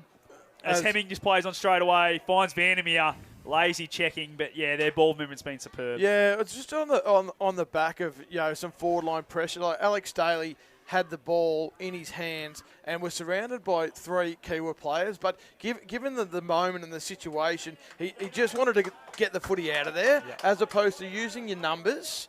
Chiltern obviously had the numbers on the outside of the contest, won the ball back. Nice and composed, chose the right option, as they have all day. As you spoke about, just wanted to transfer that pressure. Done that a few times, the Hawks. As Vandermeer, he loves that one. Jaden, the captain, puts through his first. And that's it, Scoot. Put a rubber stamp on that one. They're into the big dance, the Swannies. 10-4-64, 3-8-26 on the Tallangatta Construction and Maintenance scoreboard. That's right. The Chiltern faithful running the bar today. I think a couple of them have just gone out to grab the red and white crepe paper from the news agency to make their 3rd banner in 3 years. Yeah, it's a great effort from the Chiltern Swans. They will face the Yakandannaroos in next Saturday's TDFL Grand Final right here at the Sandy Creek Reserve. So make sure you join us next Saturday on the TDFL live stream. Here's Hicks going for the Hawks. Whistle. Demizio took it in front. He's got the free kick anyway, I think. Yeah. Bit of confusion down there. Garside thought it was his. Anyway, here's Jack Demizio, as we said. He's played a great game.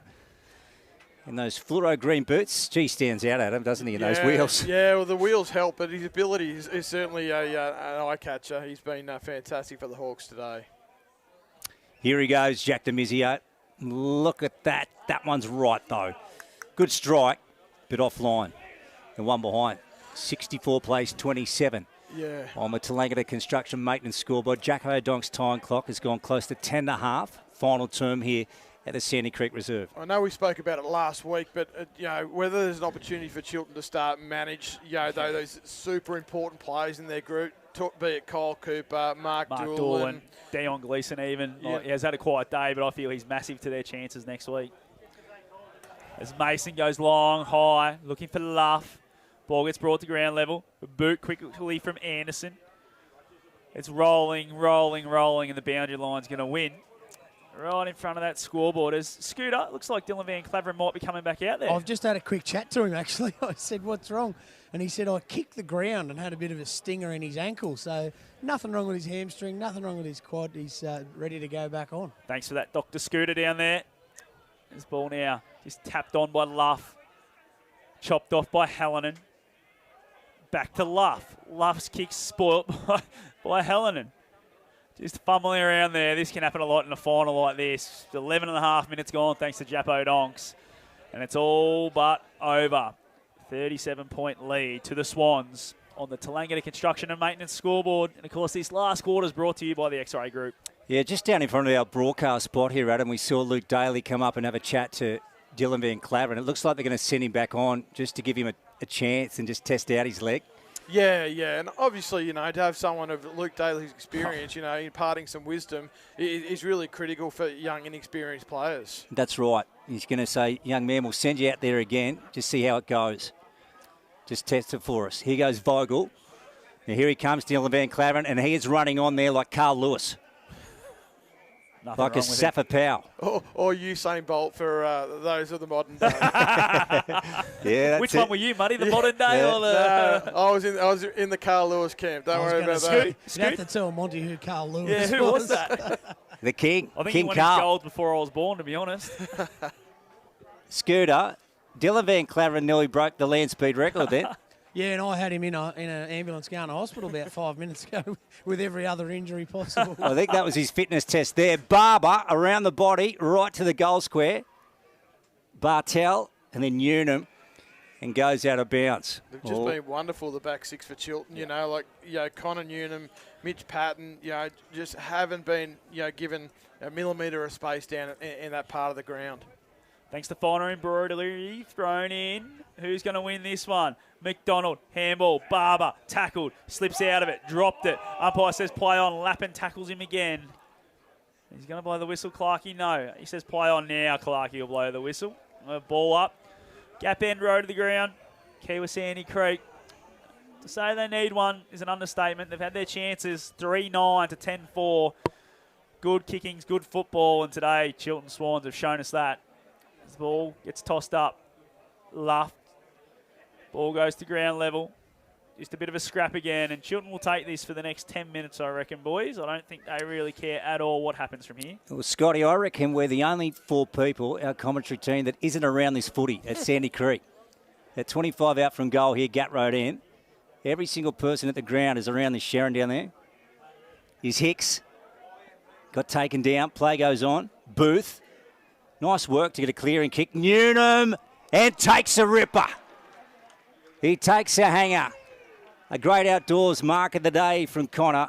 That was nice, Adam. Yeah. Unfortunately for Finn Lappin, he just got camped under a high wobbly ball, and Connor's ability to be able to really attack the footy and just manoeuvre him out of the way with a bit of force. Marking's always been something that Connor's exceptionally good at. Potentially this part of the game, not so much. Just the single for their spearhead. This for two. It's a great kick. So a great mark and a great goal to Connor Newnham. But the Hawks have been found wanting this afternoon, Scooter Fraser. There certainly have been. I'd actually like to see a replay on that. It looked like Connor gave Finn Lappin a bit of a low five on the way past, thanking him for the lift. I said, but if the result was the other way, it would have been an absolutely fantastic finish. But too little too late, unfortunately, for the Hawks. What would you have done in your day, Scooter, if a forward walked past you and did that? Yeah, you wouldn't have liked it very much. Lucky there was no cameras back in those days, eh? As the ball going to get tossed up again. 31-point lead to Chiltern. 15 minutes gone on the Japo Donks time clock. And, of course, that time clock's on the Tallangatta Construction and Maintenance scoreboard. As Barber wins that one, gives it to Vogel. Vogel sends it inside 50. Going back with courage is great, but Demizio takes the mark. Plays on straight away, looking for Newnham. Newnham takes a chest mark. That's the sort of play we want. That's a great outdoors play of the day right there. Yeah, when you come out of out the front of centre contest and have two dynamic targets like Demizio and Newnham and get them one-on-one, and that's something Kiewa haven't seen anywhere near enough of in across the course of the game is 1v1s in their front half. There's a bit of self-preservation by Jack Gray in that contest, I reckon. Smart. If it was 7 days' time, I reckon he would have gone straight back into Connor that pack. Newnham goes again. He snuck that one in just inside the goalpost. Through for a major. That's his third. It's his second in a minute. And it's just eating their way at that lead, but I feel it's going to be too big of a bridge to climb. It takes Kiewa to 5-9-39. Chiltern 10-4-64. And that's, of course, a 25-point lead on the Tallangatta Construction and Maintenance scoreboard. Yeah, we spoke obviously at different stages across the course of the game, you know, where Jack Demizio fits best, and I just feel like he offers so much to them in the front half. You know, he's just such a dynamic matchup, or dynamic footballer. He's such a difficult matchup. Haven't got a number, boys, of people, but the gate was just under $30,000 today. Whew. Yeah, there you go, eh? Fantastic crowd in. Here goes Brody, long one, inside 50, gap road end. Patton got hands to it, down the front it came. Ash Van Claveren to Lappin, right foot around his body. Jones, nice mark in front of Barber. True half back flank the Swans. Short one, right out wide. 25-point lead here to the Chiltern Swans. They've been very good today. Here's O'Neill. And we'll go around the grounds shortly and just see what's going on in the O&M. The Pigeons were absolutely mauling the Rovers, and the Brookers were down. They were trailing against Osborne. Here's Nick Carney for the Hawks. Quick one, 71-point a win, 111-40 to the Yarrawonga Pigeons in the Ovens of Murray. And Osborne have won by 12, boys. Game Very over. good. Hallinan. Now he's got to try and find a target. Newnham through his hands. Here they come through Mason, the Swans. Short ball. That's okay. Neat and tidy. And Hemming takes the mark. Nice diving mark there from young Mitchell Hemming. Hemming is going to go sideways. Not a good kick. Kendallen's going to be there contest against Young. It goes over the back and out of bounds. And, yeah, as we spoke about before, Adam, these are the last 5 to 10 minutes in a grand final qualifier. You really just want to kill the game, just repeat stoppages, no injuries. Nothing to come out of it. Yeah. To repeat what Scooter said, a bit of self-preservation, a bit of common sense. And that's, of course, Adam Mudra, thanks to Mac Jack Sheds, as it comes out through Anderson for the Swans. Looking for Doolan. Doolan and Dale. It's been a great battle, but Doolan's definitely won it with the 5 goals. Ball goes to ground level. Doolan's there again. Umpire Clark says, give it to me, boys. We'll throw it up. And we'll go again, thanks to DTD Engineering. Scott Montgomery and Luke Francis calling the TDFL final this afternoon. Scott Scooter Fraser for Ready Group Equipment Sales down on the boundary. And Adam Madra for Aubrey Wodonga MG and Mac Jack Sheds. Blasick picks it up for the Hawks to Hogan. Here we go. Bit of speed on the footy. Inside 50 again. Bouncing ball. Newnham after it down there. With also Mason. Finds the chalk and goes out of bounds. So the final turn brought to you by the X-Ray Group. Yeah, so they get through again, eh? What a tremendous effort from Chiltern. How have you found their preparation, Adam, leading into the grand final? So they lost that first final by a big margin to the Hawks. They were good against Beechworth and then again very good today. So how have you seen their prep? We'll get back to you. Here goes Martin.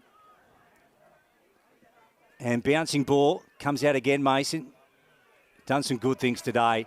And he finds Garside. Yeah, they've just made some important adjustments. You know, they were poor under pressure against Kiewa first time around. But since that moment, they've been so clean, and their ball use and the ability to get from inside to out has really changed the way they've played over the last 2 weeks and really challenged Beechworth and Kiewa to match them on the outside.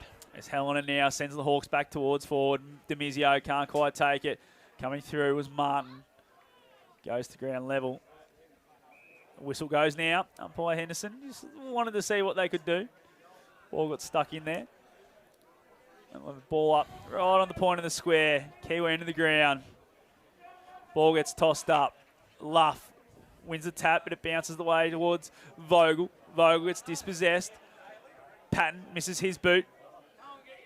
Handball sideways to Carney. Carney has a shot on goal. Through for another minor score from the Hawkers, and that takes them to 5-10-40. 10-4, 64, 24-point lead on the Tallangatta Construction and Maintenance scoreboard, and we've gone 21 minutes thanks to Jappo Donks. Now, Scoot, I think I was asking you earlier today, the Yakaroos, they trained at 8 o'clock this morning, is that right? Yeah, that's correct, just to get that bit more run in their legs after having the week off. So Homer had both, not both the coaches had the boys certainly run through their paces to make up for not playing today. Now, ball right out on the flank here, favouring the Gap Road end. Gray brought down and he's gone. Hawks to get it. Now, how are they going to match up, Adam, against the Roos next week, the Swannies? Yeah, well, I think they play a pretty similar style. Both groups are littered with young, athletic runners in different parts of the ground. So I think it's going to be that midfield matchup we speak about week in, week out, and who can really I suppose assert their dominance in that space. And Yakandana with Zach Leach will certainly play a pivotal role in that area. It's Vandermeer at halfback. He sends it towards centre wing, and Doolan reads that well. We know, boys, it's late in the last quarter. We're starting to look at the Wodonga Prestige Volkswagen Player of the Day, and we know that Scooter likes to use a defender. Gave it to Van Claveren last week, who's a midfielder. I wonder where he's thinking at the moment. Oh. It's going to be interesting, I think. You may have it now. Oh, as Mark Doolan gets a 50-metre penalty, and Scooter Fraser's giving us a fair indication where he's going to head after the final siren. Well, when you talk about quality cars like Volkswagens, this is the... This bloke's probably a bit better than a Volkswagen, I reckon. He's been in the garage for the last couple of weeks, and he's just come out today and just shown who Mark Doolan is on the footy field. Very close with Kyle Cooper, so it just depends. We've got a few minutes left to decide. And as you say, that Kyle Cooper comes off, and hopefully for the Chiltern faithful, he stays off. Doolan from 55 sets sail for home. It's going to fall short. It's top of the square. Probably had more time than he thought, Daly. Could have taken that one. Just fists it straight up in the air. Gets fed backwards through for a minor score, 10-5-65. 5-10-40. 25-point lead to the Swans on the Tallangatta Construction and Maintenance scoreboard, and we've gone 23 minutes thanks to Jappo Donks. Carney charging out. Nice work.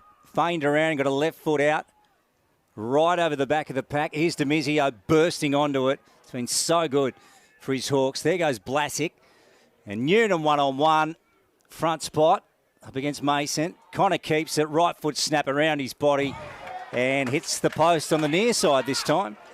I think he might have actually been paid a free kick and took the advantage himself, as most forwards would do. You're exactly right. Exactly right, Adam. 65 plays 41 here. The Chiltern Swans up on the Tallangatta Construction and Maintenance scoreboard. Jappo Donks. Time clock has gone 24 in the final term. As Mason kicks that one long. Chopped off by Martin. Martin inboard. Finds Carney. Carney plays on straight away. He's going to go long and deep again. Goes inside 50 looking for Newnham. Great outdoors mark of the day. Connor Newman. This hasn't quite had enough delivery to him today, has he, Muddy? No, but what's happened is, obviously the last quarter the game's opened up, but they've played with more positivity. There hasn't been this, take the game backwards or get the ball off the line and put the pressure onto someone else. They've taken the game forward quickly and seen one-on-ones in front of the ball. And when you got players like this, why wouldn't you? Connor going for number 4. He's been the mainstay of this forward line today. He's kicked that one nice and straight. That's number 4 to Connor. 3 in this last quarter. That's their 6. 6-11-47 to 10-5-65 on the Tallangatta Construction and Maintenance scoreboard. And the Jappo Donks time clock, we're going exactly 25 minutes. And if you boys can see right down in front of you on the Chiltern bench, the hamstring of Kyle Cooper is getting some ice applied. Maybe just cautionary, but... Get him back out there, Scoot. Wow. Gee, yeah, okay. That's a good pick-up, Scoot. He's down in front of our broadcast spot here, Adam, and... I reckon he's got corkies all over his body, so you've got to hope it's a corky from the rough conduct he's had today. Yeah, well, he's been targeted big time today. Well, Muddy wanted $1 for each out in the full last week. I'll take $1 for each pack that Kyle Cooper's been under today.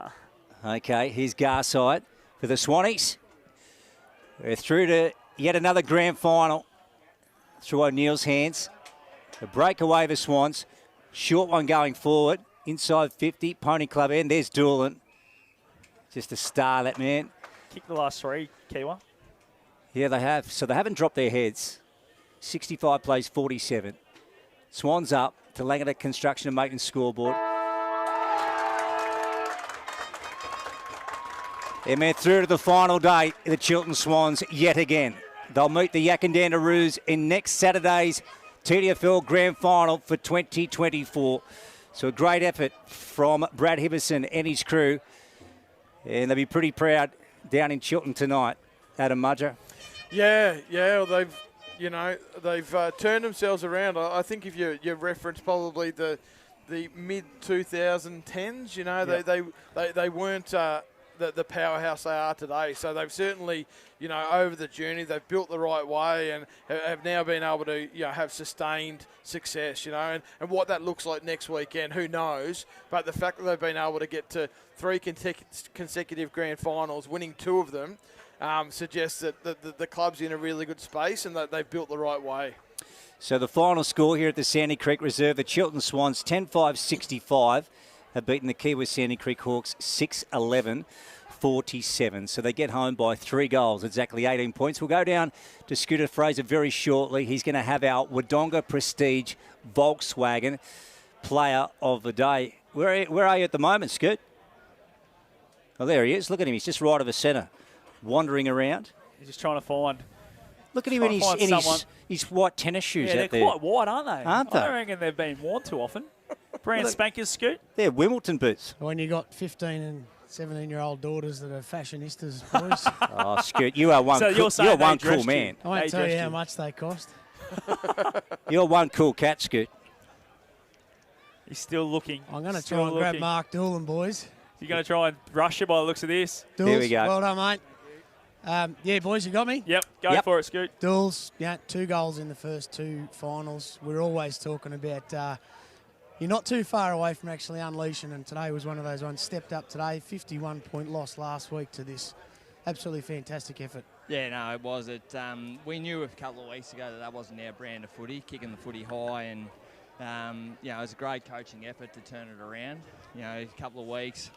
We played better brand of footy last week, and then we backed it up today. So I'm super proud of everyone, and I might have got on the end of a couple, but it's a product of what happens up the ground. It makes it easy for all our forwards if we play our style of footy. So I might have got a couple today, but it'll be someone next week. And it showed last week that it doesn't have to be one person. If we play our brand, we can score. So it's unreal. Kyle Cooper today at the bottom of every pack. What sort of emphasis does he have on the team? Obviously he's rated the top player in the league, and as you can see, he's had an unlucky year. It's been a challenge. You're not as fit as what you were, but he's really building now, and his last 2 weeks, when we've needed him to step up, he's been unreal. He's tough. But he gets in, wins a footy, and he's crucial to our side, basically. Well, mate, you get a chance at 3 in a row next week. All the best. Thank you. Looking forward to it. Yeah, well done, Scoot. There he was with Mark Dawn, our Wodonga Prestige Volkswagen Player of the Day. Geez, the ultimate team player. Didn't he play that down? How modest was he? Yeah. He said, I may have got on the end of a couple. No, he was a standout. I think he's probably playing in the wrong part of the ground, being humble like that. Yeah. But, yeah, the old saying, there's no substitute for class, and that he's got that in spades. Yeah. Has for a long time, hasn't he? Both in the Ovens and Murray, and then since he's been at Chiltern, he's been absolutely fantastic. He showed how good he can be. Yeah, no, they're he's a fantastic player, and they're a fantastic team. And how good is a club? Like 3 in a row now with their reserves as well. So they're both going for 3 in a row next week, which is an absolute outstanding effort. Like a lot of times your 2s can be really strong and your seniors not quite so much, or vice versa. But for them to be in the grand final again 3 years in a row for both their seniors and seconds is just a big squad mentality, clearly. Yeah, exactly. And that's how you have to approach it. We obviously saw with Beechworth last week, and it's no slight on their senior group. But I think even Tommy Cartley's mentioned in an article during the week that that's their opportunity. To be able to grow some more depth across the senior squad, and that'll enable them to be able to challenge for a longer and deeper in September. So they've just gone under our broadcast spot, the Swannies. We've got a beautiful spot just above their rooms. So, gee, won't they belt this out?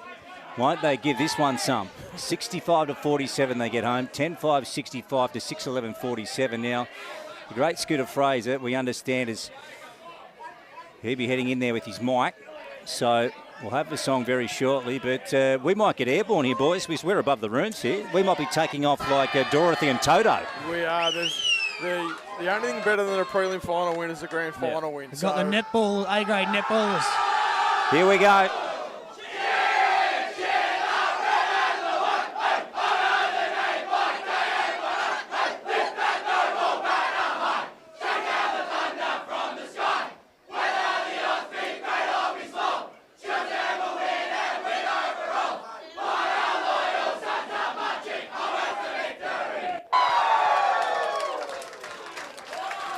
Scoot, you were just saying the netballers. Their A-grade netballers won through to the grand final today as well. Yeah. So they were all in here singing the song too. How good's that? So they'll, of course, take on Kiewa Sandy Creek in the A-grade netball, so that'll be a big one, I think. They finished second, I think, at the end of the home and away season. Yeah, the all-conquering Kiewa Sandy Creek Hawks in the A-grade netball. They've, I think they may be going for 4 in a row. Something like that, Definitely 3. They've had an unbelievable era, and they would start that game favourites. Not that I'm an expert in the netball space, but I reckon you are, buddy. Don't be so modest. Come on, mate. buddy. Yeah, well, I was fortunate enough to watch a high-quality game of netball this morning, under 15s, and my daughter, my eldest daughter, brought home a premiership medal. So What position does she play? she just chops out every now and again in sort of wing defence, sort of wing attack. But Name, Muddy? what's that? Her name? Scarlett. Scarlett. Beautiful. Scarlett. So they took it out. Yeah, so we sort of said to her after the game, just let us know where you're at, and if we see you by Tuesday, that'll be great. And, of course, it was you that won one. It would have been probably following Tuesday, not only the 3 days. But Yeah, I'm not sure, Monty. I don't do it as well anymore, mate. Post-game is for A-grade oils and batteries. Great to see Scooter Fraser out on the ground after the final siren and catching up with Mark Dillon, who was just sensational. So, Scotty, we might go through our goal kickers for today's game, the prelim between the Hawkers and the Swannies. What do you got there? Yeah, obviously the 10 goals kicked by Chiltern, but 5 of those were kicked by Mark Dawn. Absolutely unbelievable, and that's why he was awarded our Wodonga Prestige Volkswagen Player of the Day, and then singles to Sean Curtis, Dion Gleeson, Jaden Vandermeer, Chris Anderson, and Ben Jones. While for Kiewa, only the 6 goals today, and 4 of those were kicked by Connor Noonan. That's a massive effort in a low-scoring one for his team. And then singles to Josh Hicks and, of course, Timothy Gindellan all the way back in that first quarter. So I said it during the call. I think good kicking's good football, and 6-11 isn't going to win you too many finals, is it, boys? And they've had more scoring shots at the end of the day, but just weren't able to get the result because they weren't able to put it through the big sticks enough. They just never looked likely today, Adam, did they? They just weren't on their game. They're off their tucker. The Swans took advantage of that, and they were just simply too good. Yeah. Often in finals, you talk about obviously starting the game well, and that was what Chiltern did. 4 goals to 1 in the first quarter, and that means Kiewa has to chase the game. So they have to change the way they play and attack the game in a different mode. This is interesting, because you were saying that what you were seeing was players getting sucked in and almost panicking and scrambling into something they didn't have to. Yeah. At the end of the day, when you're chasing the scoreboard, sometimes players feel like, particularly forwards, they feel like they need to be the one. So they will naturally gravitate towards the ball and lose their shape and lose their structure ahead of the footy. And there are a few times that where particularly Newnham and Patton, who are their beacons, who they need to be the ones when they come out of contest or come out of stoppage that they look up and they see them. But the problem was they'd been sucked to the contest, so when they looked up, there was nothing. They were in their face. Yeah. So they it's really important. We speak about discipline in so many ways from a football piece, but the discipline to hold your shape and hold your positioning ahead of the ball is really important. And during parts of the game, Kiewa just lost their shape and didn't have those key forwards to kick to down the line. And that's what you're saying. When you're putting it on your midfield, it sounds so simple now, but you've got to win the ball at that centre clearance or at that stoppage. So you get first use, and then, you can look up and your forwards are set. Yeah, because what the forwards will do, in a perfect world, if your forwards don't mark the footy, you halve the contest and you get a stoppage 50 metres closer to goal. and then hopefully from there you either score or you get repeat stoppages. But because they'd lost their shape, they didn't have those beacons down the line to be able to release the ball to. So, it's something that happens often in football. This is not a one-off. But sometimes, when they're not winning that ball, to your point around the contest, that the forwards come up and go, let me do, I'll get it done. Particularly ball winners like Connor. So that's the challenge for Kiewa moving forward is, what's Connor's best position? It's going to chop and change a little bit, but he's so damaging around the footy when he gets there. Really, impacts the game, whether it's by ball winning or through physicality. But obviously, his presence inside 50 is so dynamic that, where do you use him best? Yeah, he's able to bodyline the ball, isn't he? I mean, he's a big unit, and when he gets his hips and his shoulders behind the ball, he can run straight through. And if he doesn't get it on the first attempt, he's going to pick it up on the second. Yeah. And it's such a great point, Scotty, that Adam brings up. I mean, you're robbing Peter to pay Paul a little, but you know you got to do it when you're behind by that much. Absolutely, and I think Jack Demizio is the other one, isn't it? Like, you throw him wherever you want, but you're taking him from somewhere else that could be quite important. And if you take Connor out of that forward line, who's the guy that's going to kick the goals? Does Demizio have to go there and be that guy? But I just thought their smalls were non-existent today down there. Dale Martin has had a pretty good year, wasn't really there. Dylan Blazik's been someone that's hit the scoreboard quite often this year, wasn't really there again. Jack Hogan played a lot of time out of the square for some reason, so whether he's carrying something, who knows. But they were just trying to find something. And Jace Bartel's another one who's a little goal sneak that we know who has been for so many years. As you know, Muddy, you coaching for a long time, and those smalls just weren't able to hit the scoreboard. Skindallen was playing that half forward, then went and tagged, he kicked the goal, and Hicks, who is a midfielder. So where were their small forwards when it really counted? Because I don't think Connor got beaten that many times today, and it come to ground level every time it went towards him, but there just wasn't any smalls, and Chiltern were able to get back. They had 3 or 4 on him against him every time it hit the ground, and that's where the game was won, I thought. They just had no representation when the ball hit the deck inside 50. Yeah, that's good sides have breadth of goal kickers. Yep. And it just felt like today it was Connor or bust. And to your point, whilst the small forwards didn't have too much of an impact, I don't think Mitch Patton had much of an impact as well. Had more of an impact in the ruck, didn't he? Yeah, 35 goals for the season, and unfortunately today we weren't able to see his best. Yeah, I think you're spot on. Yeah, beautiful. Rightio. Well, Scott Scooter Fraser is down on ground level, and he's got the winning coach, Brad Hibberson, with him. Down to you, Scoot. It's country footy, a hamburger and a beer after a game for the coach. How it's good's a roast beef roll. Roast beef roll. And just a Powerade. I do have winning coach. I don't get sick of talking to you, Hibbo, because when you guys win, it's bloody good. All I can say is, wow, 69-point turnaround from 2 weeks ago. Where do you put that? Where does it come from? Oh, well, pretty much. We probably couldn't have played any worse. We probably weren't prepared, and so we just went back to the drawing board, watched their tapes, and we knew what they were going to do. We knew their game plan. We just put a plan in place to beat it, and the boys did it to a T. So that's all we can ask. Pressure and all that always helps. So we were just turning over the footy. They couldn't get a free bloke out the back like they have to do, and credit to the boys. They just listened and put it together. Yeah, all you can say. Ronnie Bolton, obviously, out in the warm-up last week. Mitch McLean, I believe Mitch is going to go to Melbourne on Monday for some injections to see if he can get up. What's the deal with Ronnie? Ronnie, he just says we trained Saturday morning and he just pulled up a little bit tight, and he's like, I think he'll be right, and, try everything to get him going. And, we didn't prepare as good as we should have.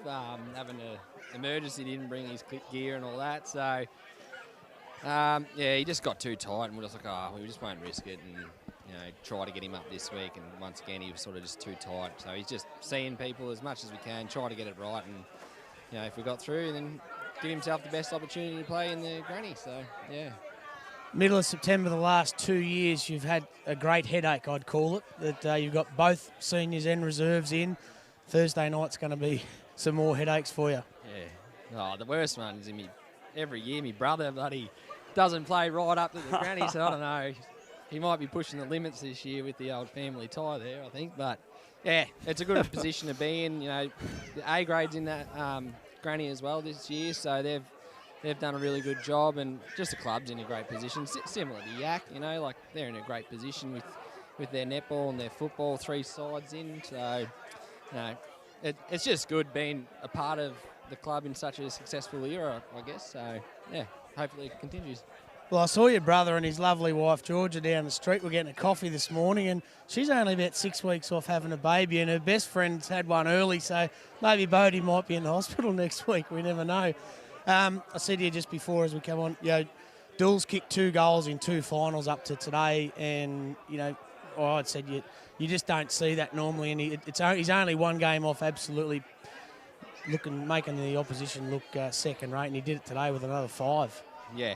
Well, on the grapevine, Kiewa said they're going to put a lot of work into Dools, and you see why, but you can put as much work in as you can against him, but he's just a super player. It's hard to shut him down every time. So, they played well on him in the first final, and, to do it again, and especially the way we played, our delivery was a lot better this week, and we could string 2 possessions together. He's just a fine player, and to shut him down, it takes a fine opponent to play on him. So, hopefully, I think he's going again next year, so he's 41, and he'll just keep ticking along, I think, the big fella. Many people jealous to be able to be playing good footy at that time, and he gets his chance next week to play in the 3rd grand final in a row. I'll say good luck for next week. Mate, congratulations, you've got there, and good effort by the club. Well done. There they the were. Most insincere good luck you've ever heard, boys. Yeah, he watch did not out. mean that at all. You might give him a corky here, a dead leg or something, I reckon. Scoot Fraser on Brad Hibberson. Now, who's the coolest one in the white wheels there? Brad Hibberson or Scoot Fraser? Scoot. Look at that. Oh, yeah, look at that. I tell you what, there's the old saying, mate, if you got it, flaunt it. Why not? Why If not? you don't got it, you shouldn't flaunt it. Yeah. And Scoot's probably in that camp, I reckon. Yeah. Post-game for A-grade oils and batteries. We're about to wrap it up here from the Sandy Creek Reserve, but what we will say is it sets up a terrific grand final next Saturday, because we've got a scenario where the Chiltern Swans are shooting for their 3rd premiership in succession, so 3 in 3 years, and the Yakandanda Roos haven't won one in over 2 decades, 24 years. So it's all teed up for a beauty, Adam. A red and white team up against a blue and white team. It's going to be a super spectacle. Yeah, it was funny. Like 2 weeks ago when I exited the ground after watching Yakandanda beat Kiewa comprehensively, I thought the 14 points probably, it wasn't a true reflection of the game. I thought, there's your premiers. And then you come out here today and you watch Chiltern go to work, and you go, geez, maybe I have to rethink that. That's how impressive Chiltern were today. I thought they dominated for large chunks of the day, and if I'm being honest, I probably think 18 points is probably doing Chiltern a disservice. That's how dominant I thought they were across the course of the game. So, in for a fantastic contest next weekend. We certainly have. That's Adam Madra. He was our special comments man for Albury Wodonga MG, and also Mac Jack Sheds. Scotty, it's going to be a great grand final. Oh, really looking forward to it. I think it's going to be an absolute ripper. We've had 2 rippers the last 2 years with Kiewa and Chiltern, and now we're going to have another one with Yakandanda and Chiltern. I just can't wait for it, boys. 7 days' time. Set the alarm clocks. Scoot, bring it on. Yeah, bring it on. I reckon I might bring the swag out next Friday night and just stay here ready for the whole day. One night? You'll stay here every night this week. We'll be out here a few times, but really looking forward to being out here. Hopefully the weather's exactly like today. We get some great footy, and we'll have to make some room for another chair because the big Gussie. Hoping Big Gussie will be back here next week and join the team. That's it, the great Gus McLeod.